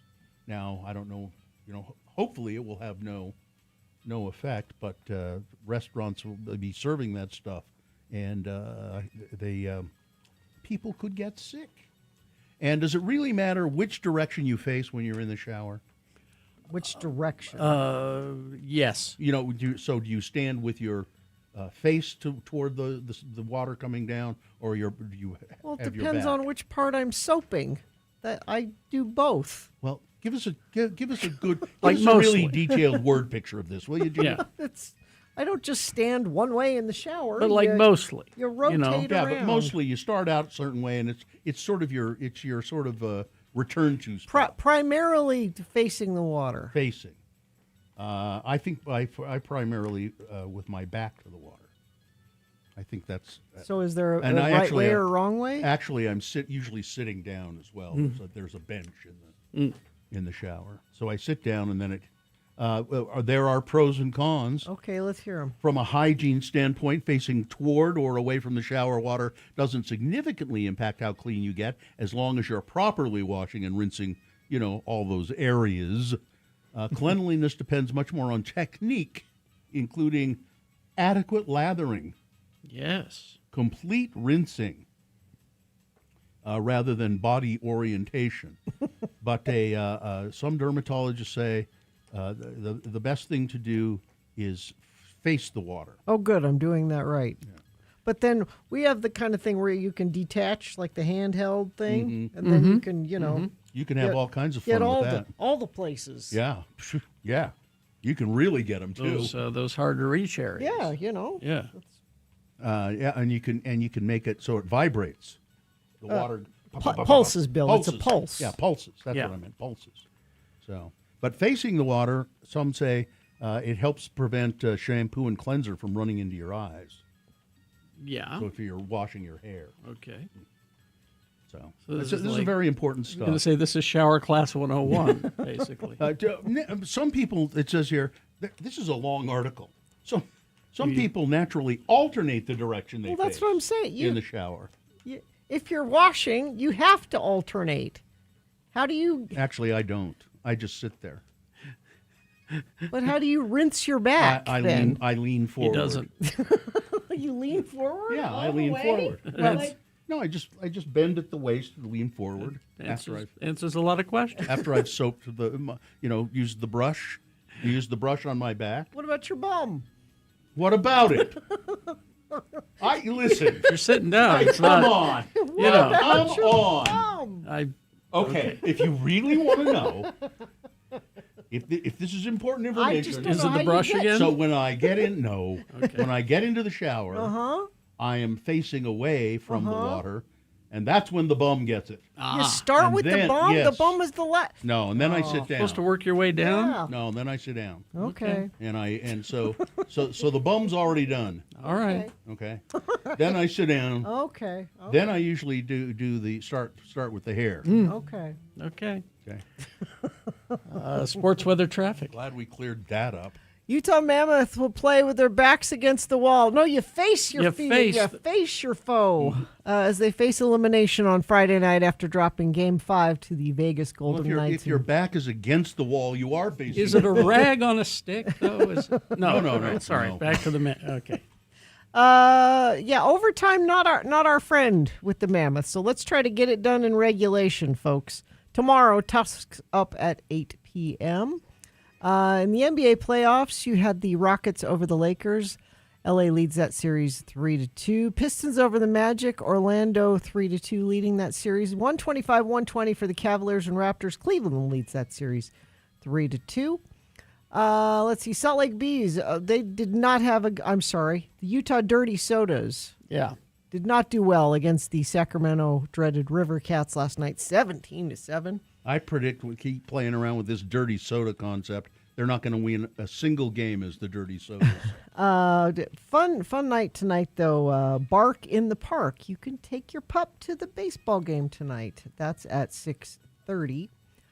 Weather, let's see. Sunny, tiny chance of a thunderstorm, only 20% later this afternoon. High of 64, overnight low 41. Tomorrow, mostly sunny, high of 67. And by the weekend, it looks like we're in the mid to upper 70s for most of the weekend. Traffic, let's see what UDOT's saying. Crash northbound I-15, milepost 272. That's 1600 north in Linden. We've got crash eastbound SR 201, 17th west in Salt Lake City. The left lane there blocked. And message stream. People want to talk about showering. You can do that. Text us your shower procedure at 33986. Clark Planetarium presents Lost Wolves of Yellowstone, a breathtaking IMAX journey into the dramatic reintroduction of wolves to Yellowstone National Park, an epic story of survival, controversy, and the wild's return. Tickets at clarkplanetarium.org. Thank you very much. We'll take a break. We'll be back after these. We also have the Boner Recap game coming up just after 9 o'clock.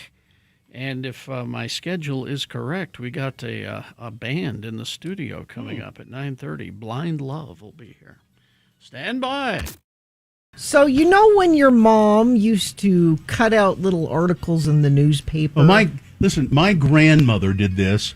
And they were always moral things. You know, it was here is how you are breaking the word of the Lord. Well, she would cut out little articles about me smoking. She would cut about having sex, about drinking. It doesn't have to be that. It can be like life lesson-y kind of things. Well, that's what those were. So my husband will find articles and text them to the children when he finds them. Okay. And this is the most recent one that he sent them, and it's called Life Skills Teens Should Know Before Leaving Home. Oh, tips for teens. Tips for teens. And we are close with Jonesy. She's a senior in high school this year. Well, it sounds like he wants to get them out of the house. Well, so we're just preparing her for this time next year. She will be moving out of the house. So here are some things that you can do. They say find opportunities to practice independence early and often. So this means like do their own laundry kind of thing. But they also mention doctor's appointments. And Jonesy did this yesterday. So she had an appointment with Dr. Carroll. We all have the same dentist. And it was at 9:30. Well, I can't go. You can't. I'm here. No. Well, I'm like, you have to drive yourself to the dentist. Perfectly and capable of doing that. Why is that a big deal? Because there's a point where you have to go advocate for yourself. You have to go there and say, here's what's going on, and can you help me with this? And not have a parent there doing all of it for you. She did that yesterday, so we can check that off her list. They say cooking, obviously. Yes. And not just, mac and cheese, like... Mac and cheese with weenies in it. Yeah, that's an extra step. There have to be, multiple steps. Mac and cheese with weenies and a side salad. And cleaning up after yourself. Someone's not going to do that for you. So my kids are pretty independent, but none of that stuff applies. They just, whenever I ask them to do something, they say no. That's being independent. I thought this was interesting, teaching them about money and how to manage their money. Mm-hmm. This article says, don't set up a checking account for them. Drop them off at the bank and have say, them do it. Go set up a checking account. We took them and set them up their accounts, but this is you go in there and talk to the nice lady. This is definitely pushing them out of the nest. Yeah. But I have to have some money. I mean, you give them a little bit of money to, but I don't know that I could do that. I'd want to be there for part of it, but just making them just teach them to say no. Just teach them to. That doesn't get you very far. You have to. It gets you to the point where you don't have to do anything. Some point, people aren't going to take care of you. Are you going to be able to take care of yourself if you say no to everybody? I don't know.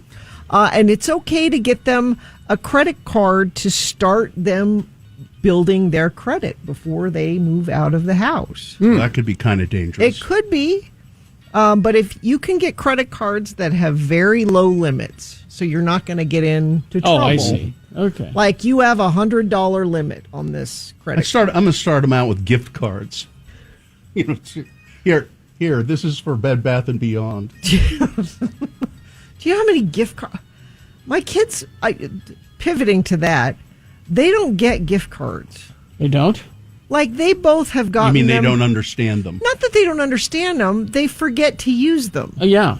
They've gotten them for birthdays and Christmas. Yeah. I was in Muhammad's room this weekend, and we were going through his uniforms to see what he needs for school. And on his desk, he's got these envelopes with gift. I'm like, what? You've got $200 worth of gift cards. He's like, oh, yeah, I forgot I have. I mean, you know why that is? They don't think. You know why that is?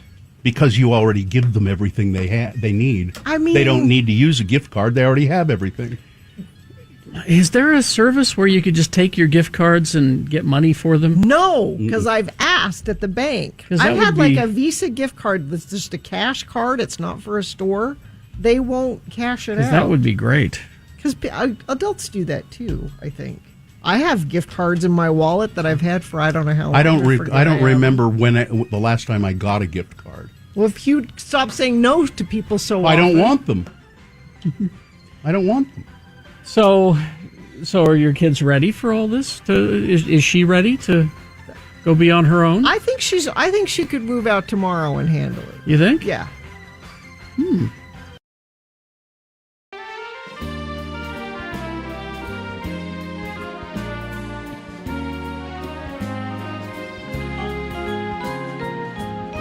Flute.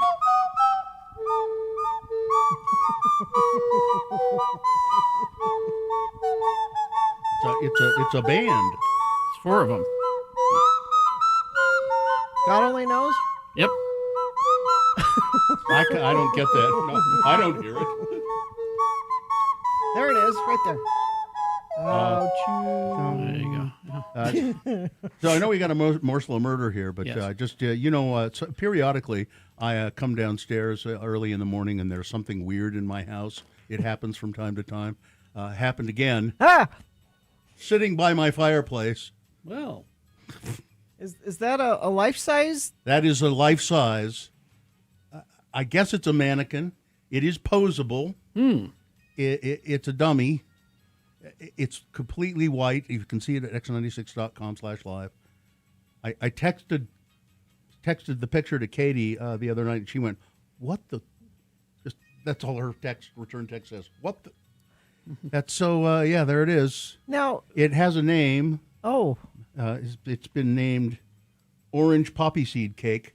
There is a story there. I don't.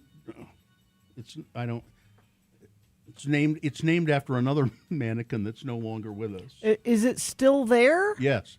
Is it going to remain there? I don't know. It's been there for several days. I've gotten kind of used to it. Okay. So does it get posed in different ways, or it just stays like that? It's been sitting like that. When I first saw it, it was sitting on a table with its legs dangling over the edge, as I recall. And the person in your family who I think this probably belongs to doesn't live with you anymore, right? No. This is my youngest child, the Oh. artist. Oh, okay. The artist really well, then liked it. Probably going to be drawing it or something. I guess, or I don't know. It's pretty odd, though. All right. Anyway, at least it wasn't in my car when I got in there in the morning. I do have a bit of a morsel. Yeah, just a morsel of murder. Isn't that great? Yes, it's a great thing to have. Let me get your scary music then going. Here we go. A, quote, monster girlfriend admitted to stabbing her longtime beau to death because he brought home food to cook rather than take her out to a bar to have dinner. No, wait, she's a monster. Is she an actual monster? No, the monster's in quotes. Oh, okay. Michaela Cloth, 27, told investigators she stabbed Lucas Roche, 25, in the chest Friday night because she wanted to go out for dinner, but instead he came home with chicken drumstick seasoning and was planning on using the air fryer. She told cops Roche began, quote, pushing her buttons, sparking an argument ending with her stabbing him. Well, it sounds like he's pretty inconsiderate. She said while she was being driven from the apartment to the police station, she was heard uttering that she should have just gone to the bar, and this whole thing was very irritating. She's still upset about not going to the bar. I mean, it sounds like he was going to make dinner, that he was going to make chicken. I think he knew perfectly well she wanted to go out to the bar and have something to eat. You can do both. What? You can Listen, have your chicken and then go to the bar. She heard that Costco changed their hot dog deal, and she wanted to go and experience. So that's one. I have another morsel of murder here. She looks kind of like a murderer, doesn't she? Yeah. Did he die? I didn't catch that. Well, yeah. It's a morsel of murder. Okay. Let's see. It's not a morsel of wounding. No. A, quote, difficult patient, not a monster, a difficult patient, kind of a monster, has been sentenced to life behind bars after pleading guilty to killing 2 dentists over a dispute about dentures. Wow. Stephen Alexander Smith of Tyler, Texas, pleaded guilty on Monday to capital murder in the shooting deaths of Dr. Jack Burrows and Dr. Blake Sinclair at Affordable Dentures on March 16th, 2022. It's right in the title. Well, let me guess. The dentures were not as affordable as they thought they should be. If you have a name like Affordable Dentures, they should be affordable. After $1.50. Reminds me of that scene in Deliverance where he's making the dentures fit. Ooh, yeah. Let's see. After entering the plea, he accepted an automatic sentence for life without parole. The DA's office filed a motion, said they would not seek the death penalty. But he has such a kind face. The victims have waited a long time for this day. The defendant pled guilty to capital murder. He will never be released from prison. On the day of the shooting, Burrows, so that's the doctor, the dentist, told Smith that he would no longer be a patient because of the problems he was causing at the clinic. We can't. You're a pain in the ass. Yeah. We're not going. We reserve the right to refuse service, and Smith got upset and tried to take his dentures. My guess is he wasn't paying for them, and they were like, "You can't have your dentures until you pay for them." He took them anyway, shoved Dr. Burrows to the ground. The patient then left the building and returned walking toward the front door, forced it open while the doctor was trying to lock it. They grabbed him from behind, and the two men began to fight. A nurse saw Smith pull a handgun and shoot 5 times at the 2 dentists, who were later pronounced dead at the hospital. Both of them dead. The nurse told investigators that Smith pointed his gun at her before leaving in his vehicle. A deputy later found him pulling into the driveway of his home. The nurse told police that he'd always been difficult and was not happy with how the staff was performing its work. They don't fit. These dentures don't fit. No word on whether he can take his dentures to prison. He's a dangerous guy, but he had a beautiful smile. That didn't fit quite right. Well, I think he was just being a little picky. Kids floss. None of this would have happened if you floss. You don't have to get your dentures, and then you don't have to worry that they don't fit right. But even if you're unsatisfied with your dental procedures, I had a story here today. There's a woman who went to the dentist. She was unhappy with the work that she did, and so she slugged him, and then dropped her pants. Murder. What is? Then dropped her pants. Yeah. And I just thought, and there were children present, and I just thought, well, slugging him was probably enough. I think so. Did you have to drop your pants too? You never have to drop your pants. That's not true. Murder. There are many occasions when I've had to drop my pants. It's murder, he says. And I have How gruesome. I have another one, but maybe I'll save it for another. Save it for later. I have more murder. All right. Thank you very much. Traffic, please. Crash westbound SR 201 46th West in West Valley. The left lane of 3 are blocked. Out to Magna, crash westbound SR 201 milepost 7.2. Crash northbound I-15 milepost 272. That's 1600 north in Linden. And let me see if anybody sent anything in. Nope, nothing coming in there. They say that the nose flute is really political. You guys are so political. This entire show. Now look. I was just looking at that story again about the woman who dropped her pants. Now I understand it. She slugged him, and then she dropped her pants. It's because he's an orthodontist, not just a dentist. He was an orthodontist. That's why. Oh well, that's different. That's why she had to drop her pants. Different thing entirely. Yeah. All right. Yeah. There That's you what it go. was. Thank you. Murder. All right. 8:57 KXRK Provo. We're going to take a break. We'll be back after these messages and a song with the boner recap game. If you were listening, you know the answer to the question, who won the boner this morning? If you weren't listening, you could probably guess today. Why take that chance? Yeah, make sure. Cheat. Go to x96.com. Look for the box that says Boners April 30, 2026. Click on there. You'll see the correct answer. And what is the prize? Big prize. We've got the Radio from Hell chicken bucket with the mugs, which we're running out of, I heard. Oh. T-shirt, tote bag.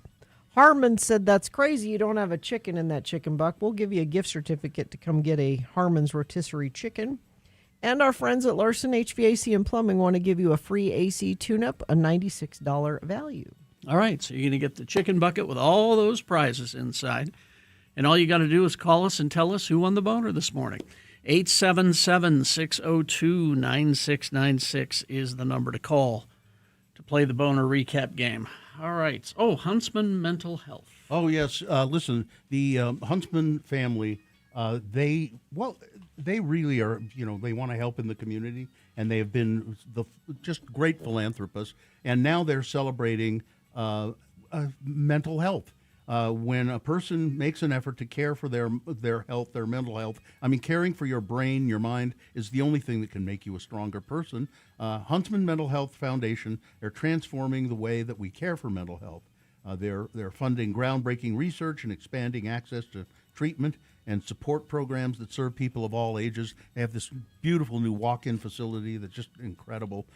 These life-changing resources are available right here in our community, and you can help out. Why don't you join all of us by going to yourbrainisbeautiful.org, yourbrainisbeautiful.org. There it'll tell you how you can help this effort to improve the mental health of everybody here in our city. To learn more, go to yourbrainisbeautiful.org. One of my hobbies is trying to seek out excellent bathroom opportunities. One of your hobbies is going to the bathroom? Yeah, well, and grading bathrooms and judging them. And now you have your beautiful bathrooms, like say at the Grand America, or at Snow Basin has really beautiful bathrooms. The bathrooms at the Grand America are so nice they won't let me in. They turn you away. Yep. But this weekend, I experienced another great bathroom. This was up in Ogden at Utog, which is a great little brew pub in Ogden on Grant Avenue. They have a really great burger there. They have a burger there that I really enjoy. And I wanted to give a big tip of the hat to them for their bathroom. Now, if you go to x96.com/live, how do they feel about you going in there and taking pictures of their bathroom? well, you closed the door and there was nobody else in there with me at the time. So what you will see in this picture is a sign, a very cheery sign that says, "Please only use what you need. Thank you." And they have available all kinds of things in the bathroom. Are those tampons? So they have tampons and pads, because not everybody uses a tampon. There are pad people that prefer the pad. Those pads come in really handy for buffing your car. What's in that jar right there? Well, so that's the thing. Those are IUDs, aren't they? That's the thing that I thought was amazing. So they have a jar. There's lotion. There's all kinds of. Yeah, they have a jar of rubber bands. Isn't that smart? Because there are times when I'm tucking into a nice burger, I want my hair out of the way for that. Oh, they're the code. They're hair bands. They're hair bands, not just rubber bands. Yeah, no, they're hair. You need to tie your hair back. There is a jar of. I was stunned. And did you? Well, I didn't need to at the time, but the fact that they have that available is amazing. Now, I've been to like a spa before where they have hair ties it, because sometimes when you're at the spa, you want to put your hair up and get it out of the way. But just at a restaurant, and I've been at restaurants before where I've seen that they have some tampons, but that they have an assortment of feminine hygiene products. You're sure it's a restaurant? Yeah. Yes. I mean, Yes. What's it called? Utog. UTOG? And next time you're in Ogden, Bill, you should try it. The food is really good. The beer is really good. It's a local place. Brewing. Big. I'm gonna have to come up with some potty awards that I can start giving when I discover wonderful bathroom. And of course, it was clean. I mean, that's the most basic of things. It was clean. So where would you rank this one? It's pretty high as far as Ogden. This is number one bathroom in Ogden. How was the men's room? Well, I didn't go in there. Why not? I mean, come on, you're going to do it. Do it right.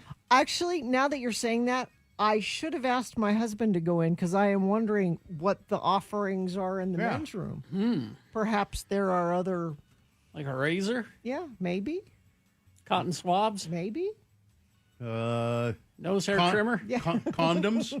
Maybe. I think maybe they have a condom machine in there. And they could have hair ties in there, too. Tiny deodorants? Maybe. Okay, so I need a report for somebody in Ogden to go. Maybe I can need Sketchy Blake needs to get on this.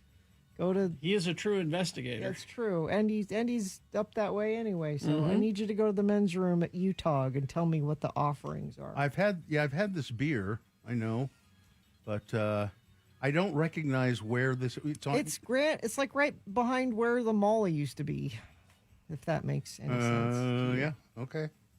Like you park in the mall parking lot, the old mall parking lot. Well, I highly recommend it. 2331 Grant Avenue.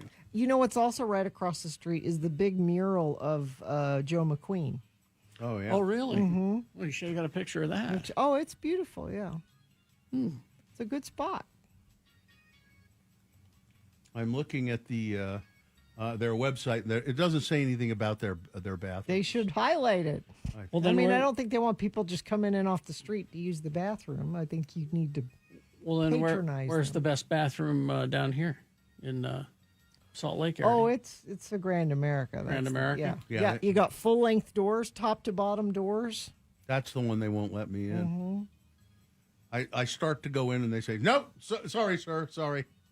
Oh, there's a picture of you, Tug. That is nice. Yeah. They'll let me go into the Grand America bathroom if I'm wearing a tie. I have to wear a tie. Even if you have shorts and Crocs on, as long as you have a tie. As long as you're wearing a tie. Yeah. All right, you can go in. Yeah. And I will take bathroom suggestions too. If you know of a bathroom I need to try, I'll go check it out. But if people want to, if people might be leading you astray, though. If business, let's send her to the worst bathroom in Salt Lake. If businesses want to step up their bathroom game, I can be a consultant too. Bathroom consultant on your business card. Sure. It seems to me generally it's the last thing that they consider in restaurants and other places where a bathroom has to be available. Mm-hmm. It seems to me it's usually the last thing they consider. And you know what I hate to see when I go into a bathroom at a restaurant or something is a plunger, sitting next to the... It should be tucked away, so it should be accessible but not visible. Yeah. It should be... I mean, you shouldn't... it's like... We have to use this all the time, so it's right here. Right. That's the message it sends to me. We got to have it handy because boy, things really get clogged up in here. Somewhere in my stack of photographs, I have it'd truly frighten you, Gina. Oh no. A picture of the bathroom at Bert's Tiki Lounge. Oh, geez. While it was still standing towards its last days. I don't know. That would frighten you. I see pictures of CBGB's bathrooms. It's like that? No? Nothing. No. Oh, really? Bert's had it beat. Remember, what is it, Train Spotting, the worst bathroom in Scotland? Oh, God. Ooh. They got babies crawling out of theirs. Yeah. All right.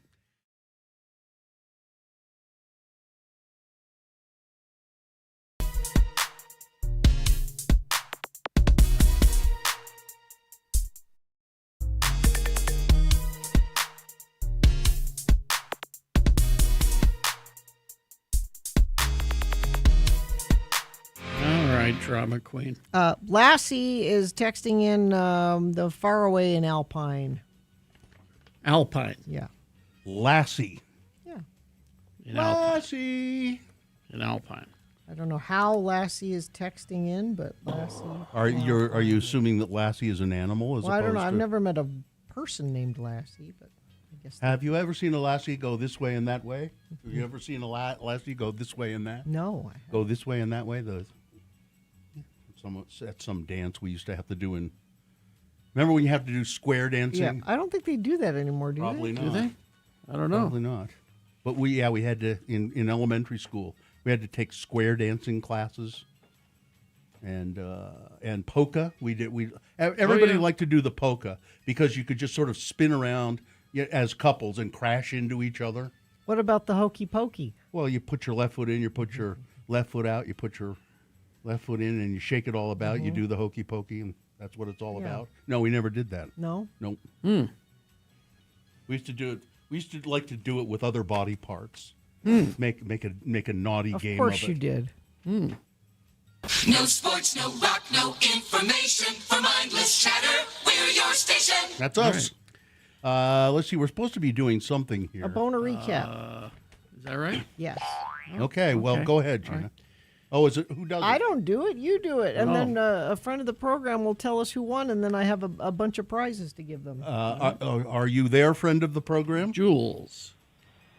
I am here. Jules. Thank you for letting me listen. And today is my birthday, so this is the best birthday I could have ever. Oh, happy birthday, Jules. Wow. So Thank you. We sort of we know another Jules, but she's a school teacher. That's not you, is it? No. Okay. Nope. I'm a paralegal. What? So what is a paralegal? Is that you do all the work and then the lawyer comes in and says, "Hey, thanks," and goes and presents the case? And it depends on which lawyers you work for. I work for some good ones, actually. McLaren Stewart, the ones that advertise. Cool. Yeah. All right, Jules, you're going to win a prize here. What is the prize again? It's a Radio from Hell chicken bucket that has a mug, a T-shirt, a tote bag, and our friends at Harmon's gave us a gift certificate, so you can go get a rotisserie chicken there. And a free AC tune-up from Larson HVAC and Plumbing. A $96 value includes a 20-point AC tune-up service and a free whole-home HVAC and plumbing assessment. All right, Jules, did you hear the boner candidates earlier, or did you cheat? I had to cheat for the first time in a long time because I was running precious children everywhere to school and to and fro. I did see who won. Your precious cargo of little children. Precious little wiener children, Yeah. yes. All right, well, cheating's just fine with us. And here we go. I'll read the candidates. You tell me the winner. Excuse me. Boner candidate number 1, that was a lawyer, a so-called lawyer, Todd Blanche, who is now the acting attorney general. Mm-hmm. And he's... I'm not going to go into the story. Let's just leave it at he's just dumb, kind of dumb. And this James Comey 8647 case is they're going to it'll go before a judge and the judge will go, no, we're not. We're not doing this. I predict that's what will happen. Boner candidate number 2. Oh, come on, it was just a fun prank. Guy, some kid in Florida riding lawnmower, dressed as a farmer, riding lawnmower right through the front door of a Target store and driving it through the store. And then one of his buddies, I guess earlier, was using a weed whacker inside of a convenience store. There's some series, I would imagine, some series of them doing funny things so they can get clicks.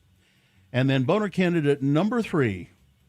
I can't think of a punishment harsh enough for these people at Kearns High School who bullied and taunted a special needs student, and this I remember seeing things like this when I was in high school, and I couldn't stand it, and I would try to intervene sometimes, but just bullying this kid, I just can't stand it. So that was boner candidate number 3, Jules, and you know the winner, don't you? I sure do, as it should be, number 3. Yeah. Might be the biggest vote getter of the year so far, 341 votes or something. It's a lot. Yeah. There you go, Jules. Congratulations. Well, thank you. You're welcome. Thank you, guys. Jules, before we put you on hold, it's...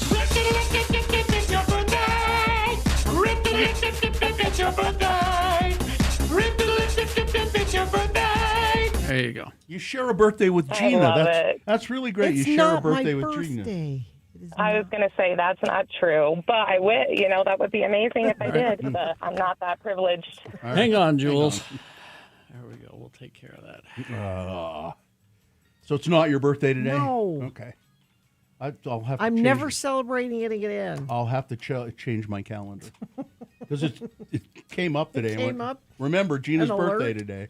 Yeah. So it could be. I might have a faulty calendar. I think you do. There's a glitch in it somewhere that keeps the calendar. Thank you, but no. The calendar wants me to celebrate your birthday at least twice a week. This is Shatner saying happy birthday, Gina. It's Jules' birthday. It's all about Jules. All right. Well, let's see. Let's take a break. All right. We'll be back. Short break. Mm-hmm. We'll have some big boy news and innuendo for Indeed. you after these. Stand by. Hey, this Do it. Do it. Come on.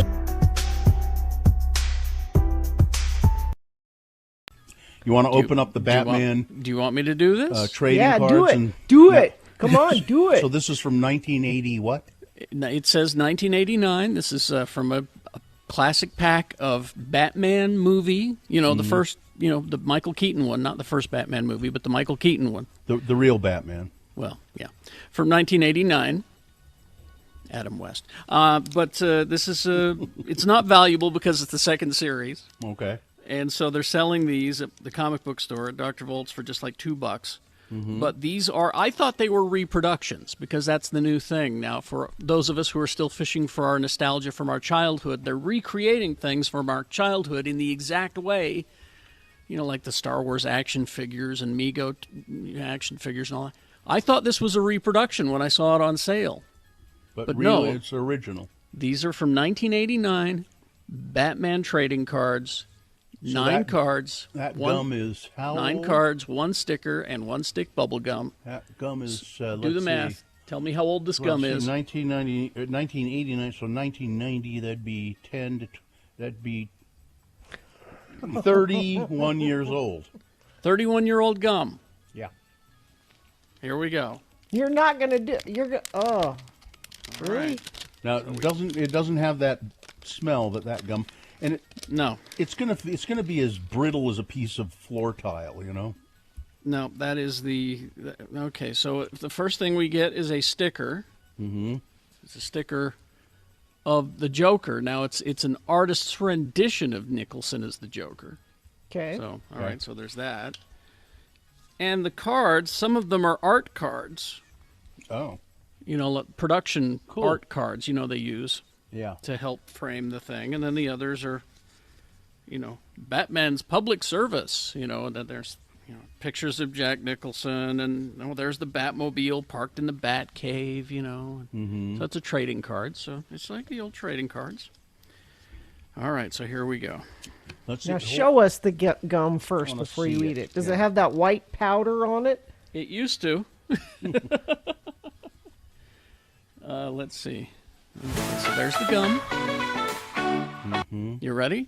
Mm-hmm. All right. And you can see this at x96.com/live. Now, is it the size of one of the cards? Oh, no, it's not. It's like a stick of gum. You want a comparison?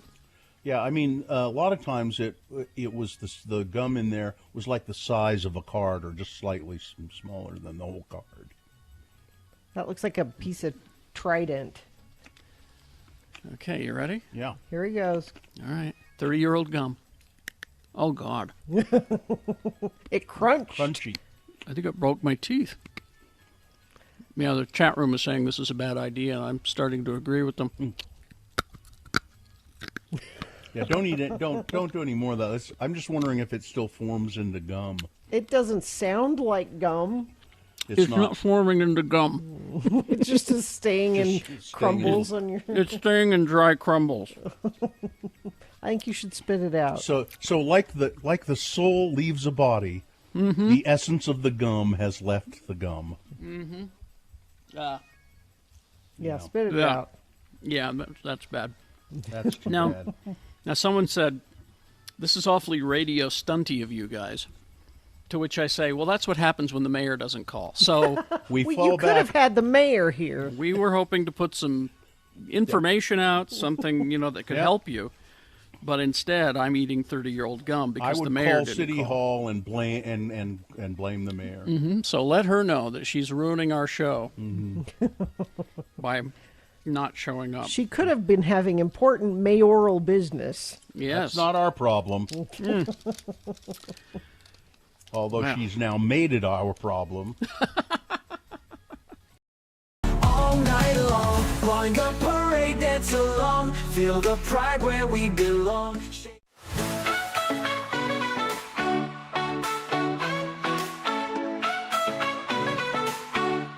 All right, 9:19, and it is time for Big Boy News and Opinioendo, brought to you by the Ron McBride Foundation presents The Head and the Heart Saturday, August 22nd at Utah State Fair Park. Get your tickets and all the information at x96.com. You can also text the word HEART, H-E-A-R-T, HEART, to 33986 now to win tickets. And don't forget, the views expressed on X96's Radio from Hell show do not necessarily reflect the opinions of Broadway media, its management, owners, or advertisers. This program is intended for mature audiences. Parental discretion is advised.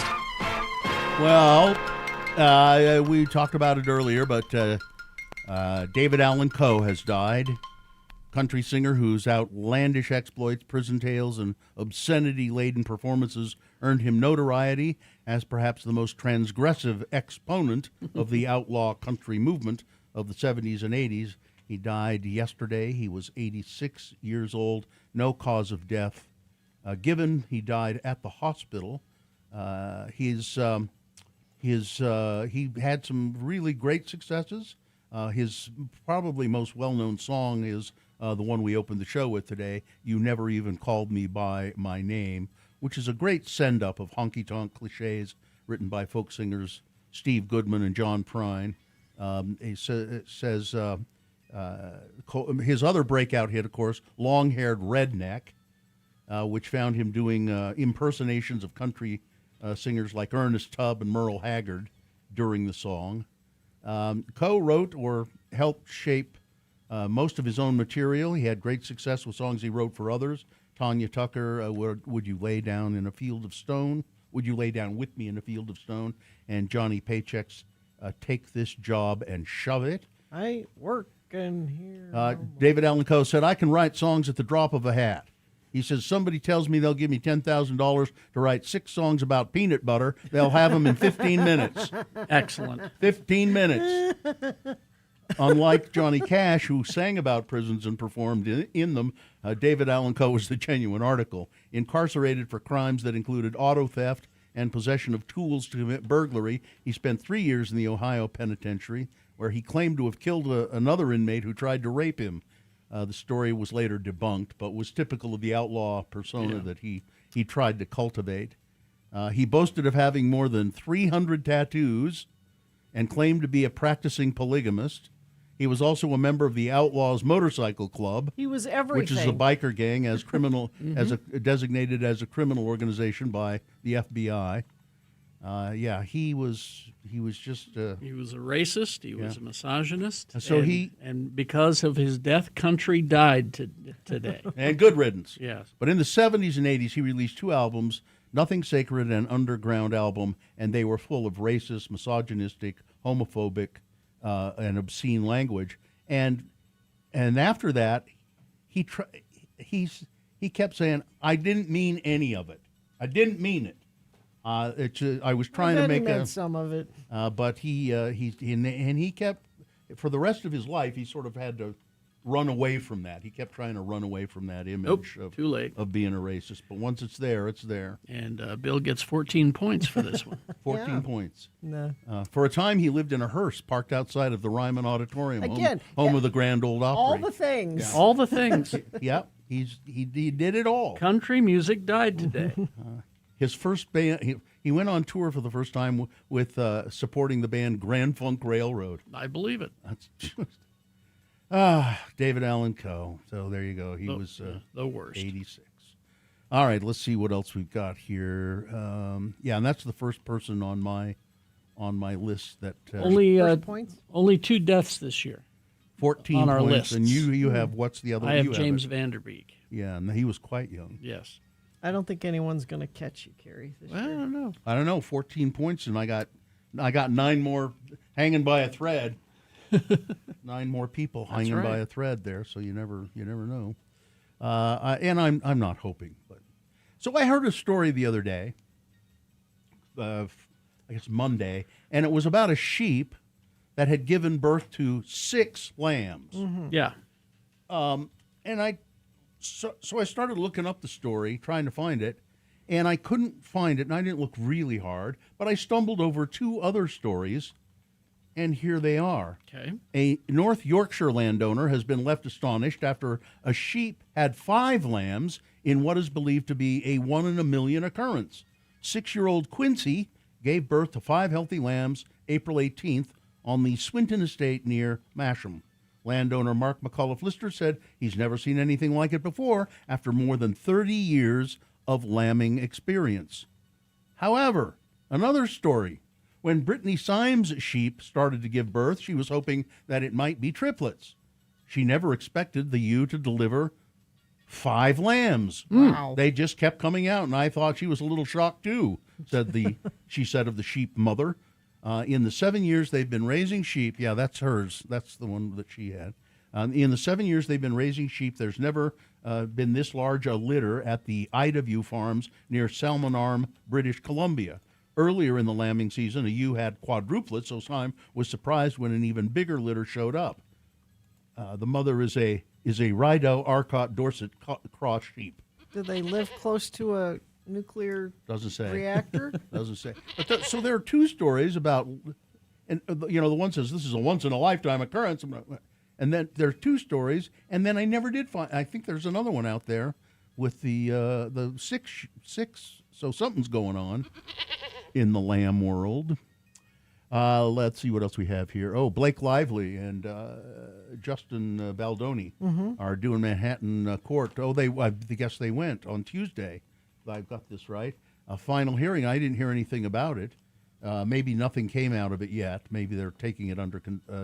But this is the final hearing ahead of a highly anticipated civil trial stemming from Lively's allegations of sexual harassment by Mr. Baldoni, who was her director during the filming of their 2024 romantic drama, It Ends With Us.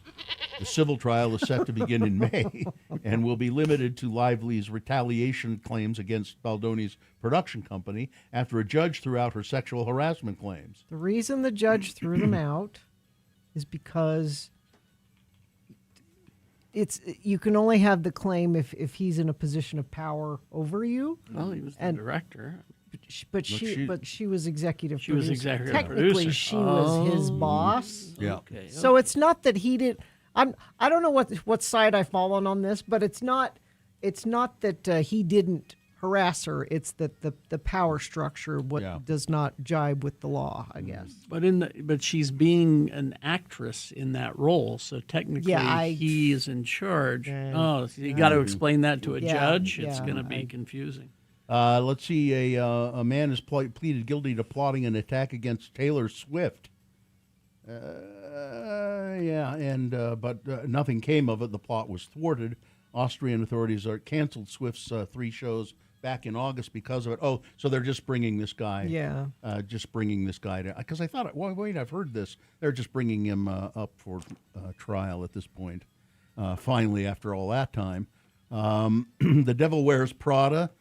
Where 2, the first reactions from press screenings, not so great. I'm going anyway. This is critic proof. Yeah, probably so. We'll see.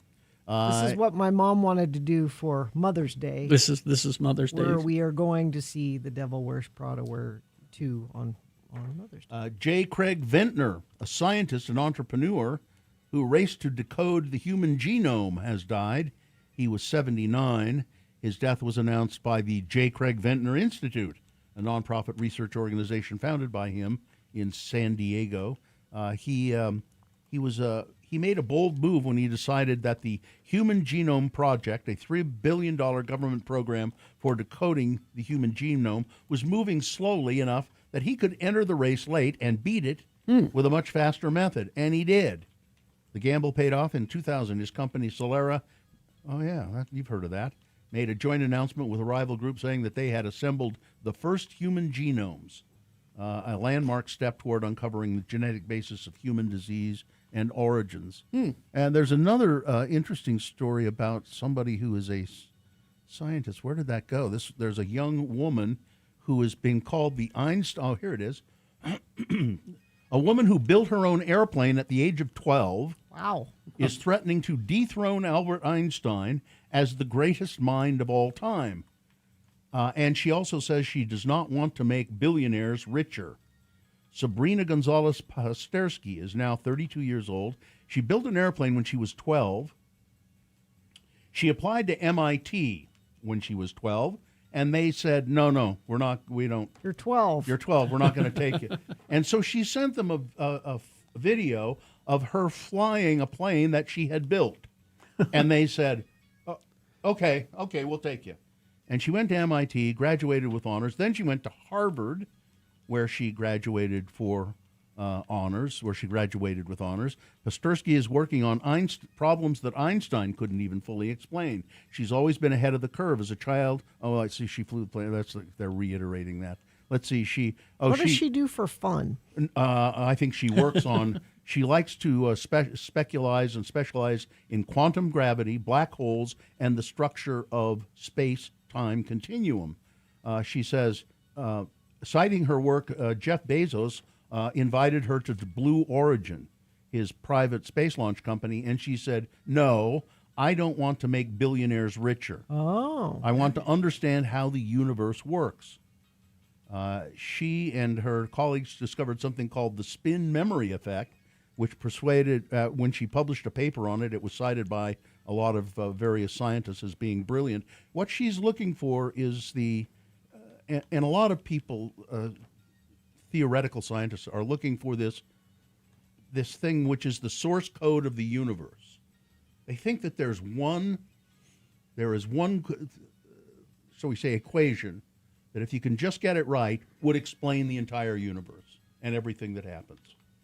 And that's what she's looking for. Is the equation God? Is that the equation you're looking for?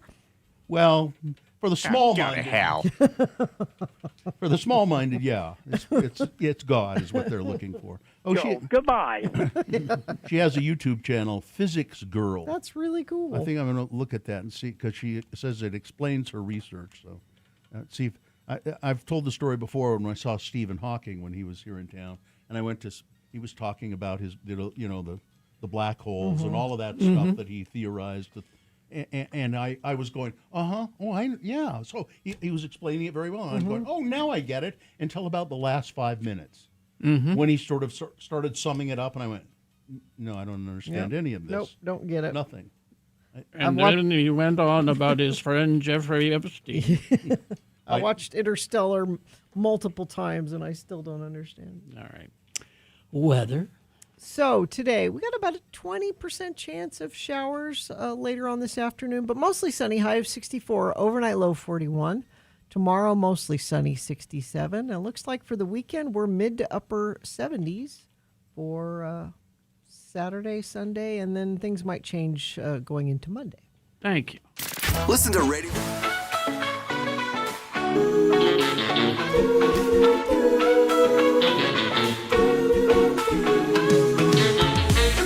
Collective, we know how to have a good time, come show. Colors bright, flags all aglow. Don't you love my friend? Let's go!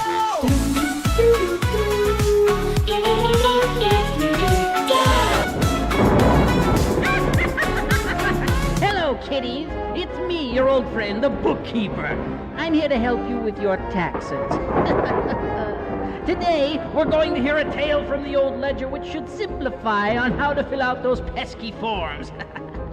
Pay close attention now, so you won't have to pay even more later.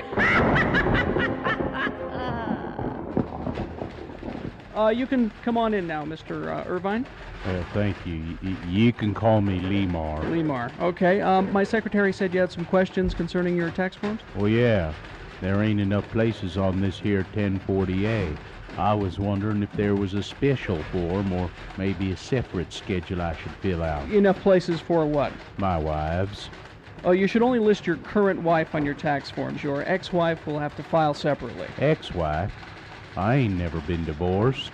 You have more than one wife. That's what I'm trying to tell you. There ain't no place on this here farm to list all my wives. Not to mention the fact they don't leave you enough places to list your children either. How many wives do you have? 6. But the 2 youngest haven't turned 18 yet, so I figure I'll list them as dependents. Oh my. You're going to just have to list your first wife on your 1040, and then we'll file separate forms with the other ones, listing them as single head of household. Well, now wait one darn minute there, Sonny. No woman of mine is going to claim to be the head of my household. I won't stand for it. Now, it's only a classification. They won't really be heads of households. I mean, think of it. 5 women with no income and children to claim. You should get quite the refund, Lemar. Lemar. That would be dishonest. I'm a God-fearing man. I couldn't cheat the government like that. You do know that polygamy is against the law, don't you? Yeah. Big refund, you say? Very big. Where do I sign? You see, kiddies, everyone can get a refund just so you know which deductions to take. And if you're willing to sit through a very long audit. as for Lamar, prison might be a vacation when you compare it to having 6 wives reminding you to wipe your feet and take out the trash. Well, this is your old friend, the bookkeeper, reminding you that on midnight on April 15th, that is the cutoff.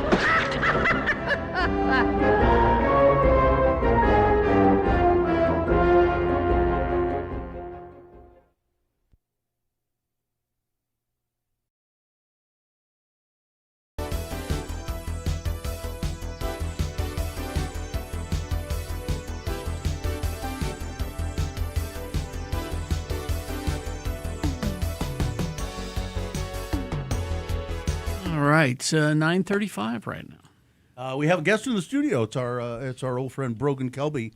Hello. Hey there. Hi. Well, so you. He's blind love now, Bill. Please. I'm sorry, I didn't know you'd gone blind. I'm forgive That's me. why the sunglasses. It's all good. It's all good. Now, Blind Love is are you a band or are you just you? We're a band. Yeah, there's 4 of us. Okay, and you lead the band. You front the band. I guess is what they say. And where can people find Blind Love songs? Pretty much on any streaming platform. You can find us. We have music videos on YouTube. You can find us on Spotify, Apple Music, Pandora, Amazon Music, pretty much everywhere. Now, I've noticed that you have a guitar slung about your neck. Oh, you there. have a guitar. I do. I was told that I needed to perform for you guys, so I figured I would. So dance. Yeah, right? On the spot. Do some impressions. What are you going to do? It's actually the last song on our... We just released an album the end of January, and so it's the last song on the album.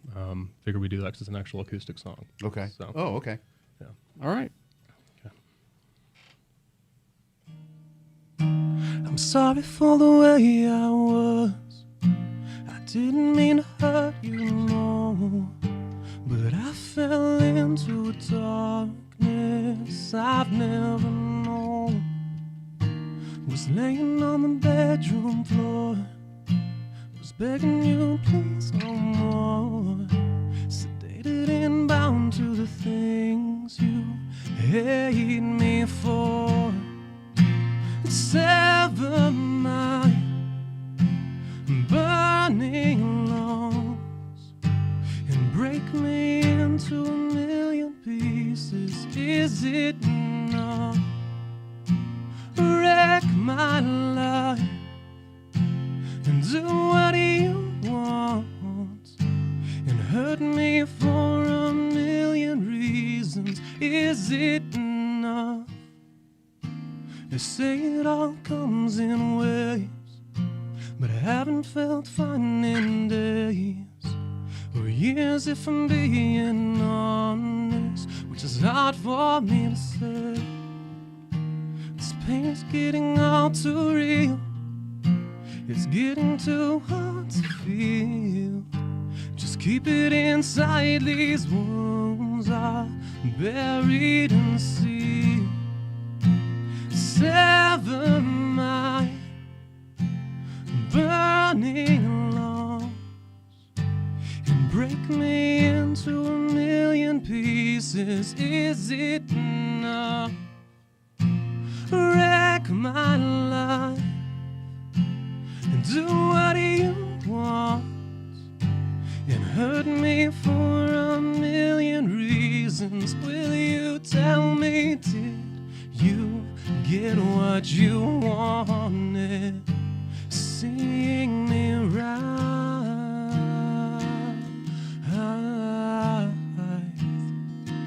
deep in the shadows where you are holding me. Show me the light. 'Cause I hear the sirens calling out for me, singing to die.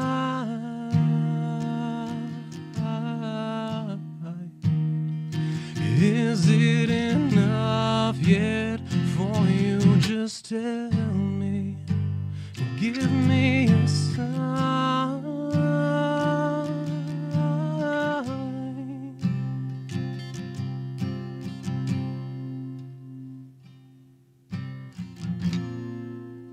And sever my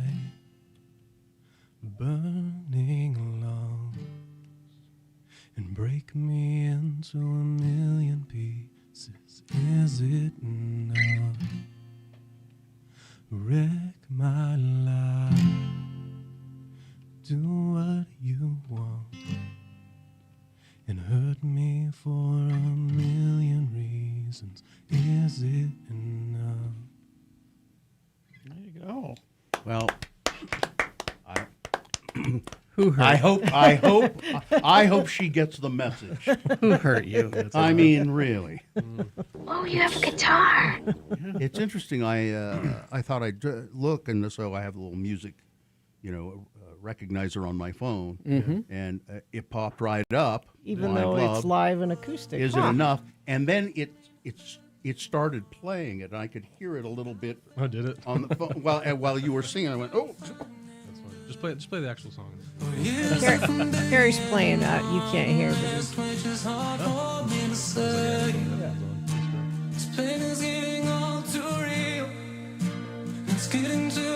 Oh, so it is just acoustic on your album too. Oh, yeah. Okay. But the whole album is not acoustic. No, the last song on the album is. The rest of the songs got. I like to say it's like a roller coaster of emotions of an album because we've got just some good kind of more pop style songs like this one.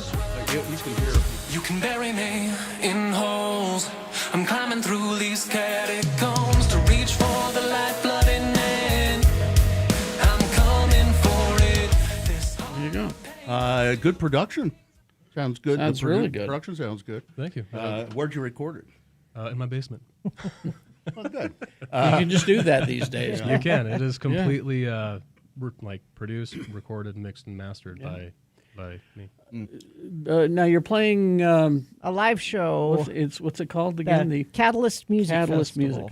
Yeah, that'll be on Saturday, so it should be a really, really cool one. It's a bunch of local artists at a really cool place called Catalyst Music Center, and they.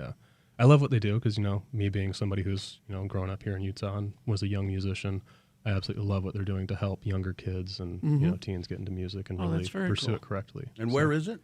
It's in Kaysville. I don't know the exact address. I have it. But it's a 1265 Sportsplex in Kaysville. It's the Davis Catalyst Center. You could probably just put Davis Catalyst Center in your maps and it'll. And that's on Saturday. And who else is it? You and some other bands? Yeah, we're co-headlining with two bands called Pool House and Kaysen, and there's a bunch of other fantastic bands like Valhalla and Misdemeanor and some other great locals. Yeah, so a bunch of local bands. So it's not like a whole day thing, huh?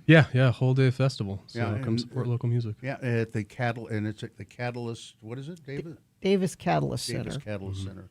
Right. It's in Saturday. Blind Love. Anything in particular behind that name for a band?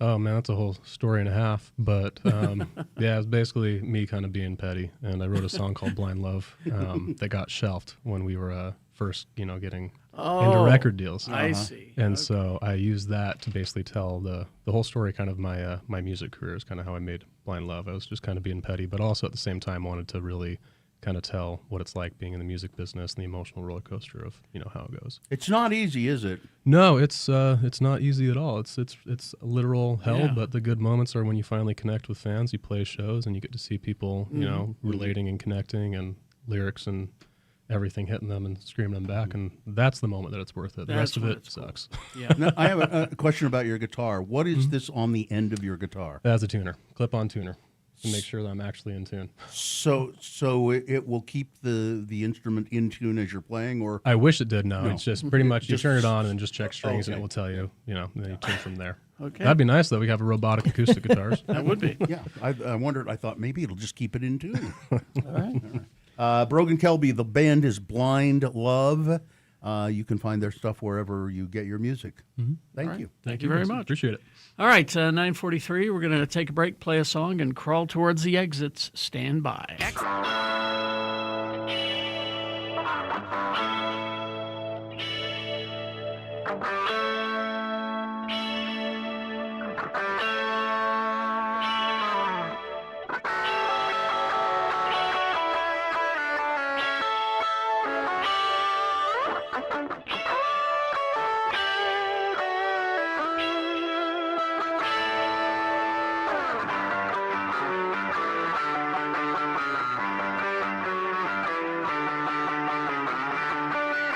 Well, Benjamin Lee is here.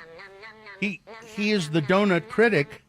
These are not donuts. He likes all kinds of snacks. This is not donuts, Benjamin Lee. It's true. I have been branching out into the more savory side over the last few months, and so this is what I'm bringing you. All right. So tell us where to start here. Okay, so what I've brought you is a salsa bar. So I've brought you actually 6 different types of salsas, and this is something that I like to do. I like to get a ton of variety and then mix and match and then kind of talk through some of the flavors. Okay. So, and are these special chips of any kind, or just? So I did mix in a few special chips in there. So some of the things I like to do is change up the chips because some salsas go better with certain chips. And so these are Santitas, and I like that with this type of salsa. And some of them actually have the cilantro lime as well. Yeah. So you might get the special flavor there. So my chip is poised. What am I tasting first? Okay, so these are Salsa Queen salsas. So this is the awesome, typical American business story where she starts with nothing and then builds it into this empire. Yeah. And that's happened over the last 10 years. So she started really small and had 7 kids at that time, and then just started making those fresh salsas, and then it's now built into this amazing company. And one of the And it's not just here. I mean, it was a Utah company, but it's gone national, hasn't it? Everywhere now. Yeah, so her fresh ones are all around Utah, so Idaho, Wyoming, and Montana. And then now she's national. She just went on the Home Shopping Network for these freeze-dried salsas, and that's what we're going to taste test a little bit too. Okay, so just tell me what to do. Okay, so I'm going to have you mix the green tomatillo with the creamy jalapeno. The white one. Yes. Okay. So I usually mix that at a 50-50 ratio, and that's where the magic happens. I think her salsas are really good by themselves, obviously, but when you are mixing and matching, that is where I think, that's where the sweet, some of the tartness, and then that creaminess all come together. It's okay if we double dip too. No, that's your plate for sure. So that's really, I like those two together. That's a great combo. Yeah, that's my favorite. And then another one that I mix is the red chili and the creamy chipotle. So it's the red salsa and then the creamy chipotle.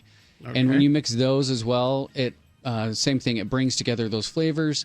I talk about impactful foods, and sometimes creaminess is not impactful, other than to maybe bring in and start, making it a different vehicle for dips or sandwiches or whatnot. And so when you mix those two, and then what else you have on your plate? You have dried salsa. You have freeze-dried salsa. That? Yeah, what do you? So besides, reconstituting it when you're backpacking, picnicking, or putting it in your food storage, it's also used as a spice or something that you can kind of throw on tacos. Sprinkle on top. Okay, yeah. Because one of the things I like about freeze-dried candy is it concentrates those flavors and makes it just really impactful, really flavorful. I didn't think about that. You're right. I'm mixing it with some of the creamy. Yeah. Which one's that? That one's the creamy jalapeno. I'm mixing it with that. But honestly, what she's built has just been amazing. I've known her for 5 or 6 years, as that story has been really developing. She's just so genuine, and I think that she's just such a gem for Utah. What is the salsa queen's name? It's salsa queen. So her name is Marba, but in 2019 she got U.S. citizenship and officially changed her first name to Salsa Queen. Really? Yes. So you can call her Salsa Queen on the street, and she would answer because that's her official. Queen. But yeah, this is just an amazing set of salsas. Now this dried powdery salsa here in the middle. Which one is that one? So that's the mango pineapple. See, here's the thing. You might see that in the store and think, what am I doing with that?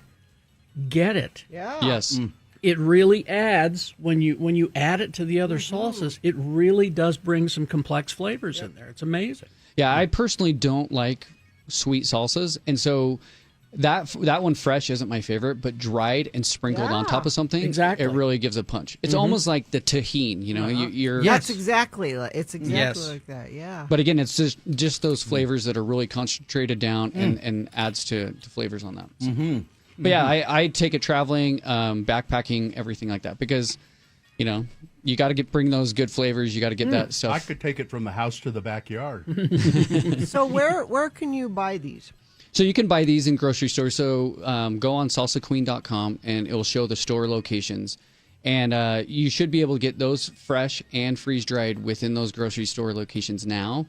Nationally, they're at like Cabela's and other places that do freeze dried. But salsaqueen.com, and you can order them online and they get shipped right to you. I think if you're locally, you'll actually get it hand delivered. So these are really amazing. I mean, I'm surprised how much I like the freeze dried.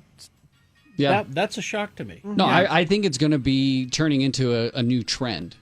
Truthfully, when she started making that and has started putting it on her foods and kind of mixing and matching, like that's exactly what I saw as, this is going to be something. Yeah, I would sprinkle that on a taco. Like you make your taco however you like, and then that's like the finishing touch on the top of it. That's as far as we know, is she the only one who's done this?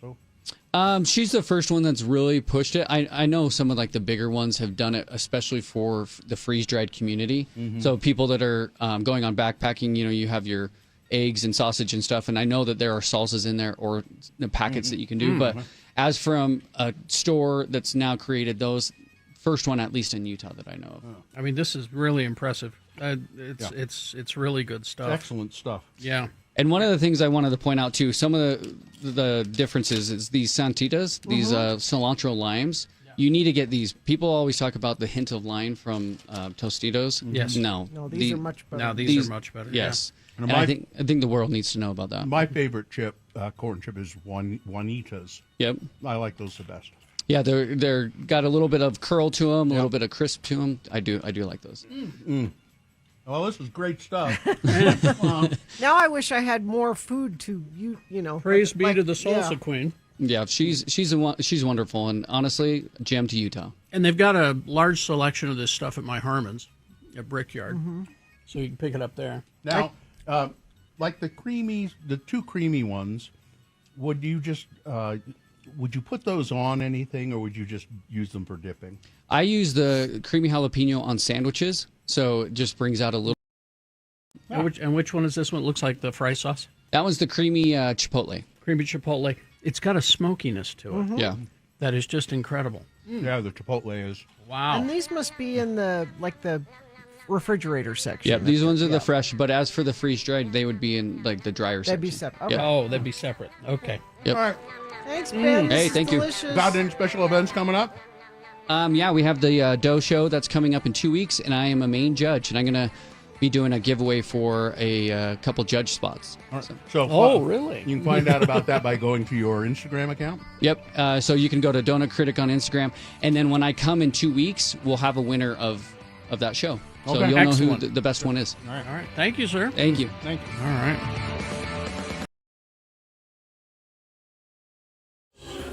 9:52. We've been making our way through this list of 100 best vocalists of all time. According to Consequence of Consequence Sound. of Sound, Which yeah. apparently they got a bunch of current artists to vote on. Oh, okay. I don't remember. Can we start over? We're on number 41. Oh, okay. I'll post it so you can go back and read it all if you want. But number 41, Janis Joplin. Okay. I remember when I first heard Down on Me, Big Brother and the Holding Company, and I could not believe that voice. It was, and whenever I'll play that song every once in a while, and it just brings it all back. I love that song. 40, Elvis Presley. Yeah, pretty damn good. Huh? I never loved Elvis, so No. Yeah. It's an album title. I love Elvis. I think he's great. Jimmy Martin and I get in fights about Elvis. Oh, okay. Yeah. And don't say that in front of my other idol. What's New Pussycat? Tom Jones? Yeah. I haven't had him on the list yet. He I don't really know if he's loves on the Elvis. list He or should not. be on I the bet list. he is. Yeah. Number 39, Smokey Robinson. Yeah. Yeah. Pretty good. Pretty good. I'm kind of surprised. Pleasantly so. Number 38, Ozzy Osbourne. That means Ozzy Osbourne comes ahead on the list of Celine Dion. And Well, yeah, of course.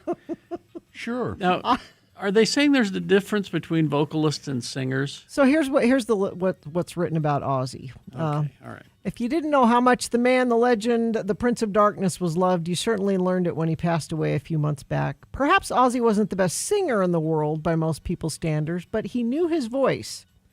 He is among the most unique voices in rock and roll history, and he knows how to put on a show. See, I think a different list could be frontman, because being a good frontman doesn't necessarily mean you're a good singer, but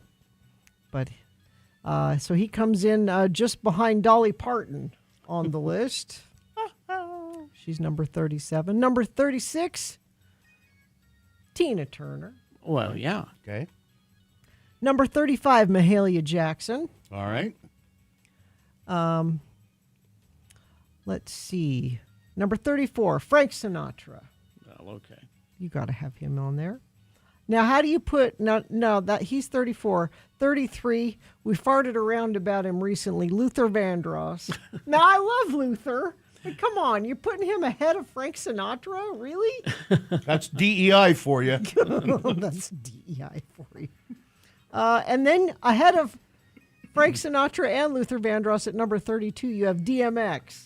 No. I don't think so. All right. Yeah. Now maybe this one you'll be okay with. Number 31, Al Green. Yes. The Reverend Al Green. You will be okay Should with be that. higher. 30, Ann Wilson. Okay. 29, Sade. Yes. I do love Sade. 28, Tom Waits. You can put him in like the Bjork, Iggy Pop category. Kate Bush Boot category. now, You want to boot stop now. there for now? We can. Boot now, cool. You want a couple more before we? No, that's good. Okay, we can continue this tomorrow. Okay. The piano has been drinking. All right. Ready for the promo? Yeah. At Radio from Hell, we have answers. To what questions? Well, we don't know yet. We'll only know when you ask them via email, radiofromhell@x96.com. It's Best Question of the Week tomorrow morning at about 8:45. Send us your question, and we'll give it to you straight. Giving it to you good, Radio from Hell, Friday morning here on X96. All right. I think we're good. I think we're covered, right? Fine job as always, Katie. Live long and prosper, bitches. Don't you know who I am? Dakota'd sleep with a doorknob. Well. Dakota the Loader. Nick is next.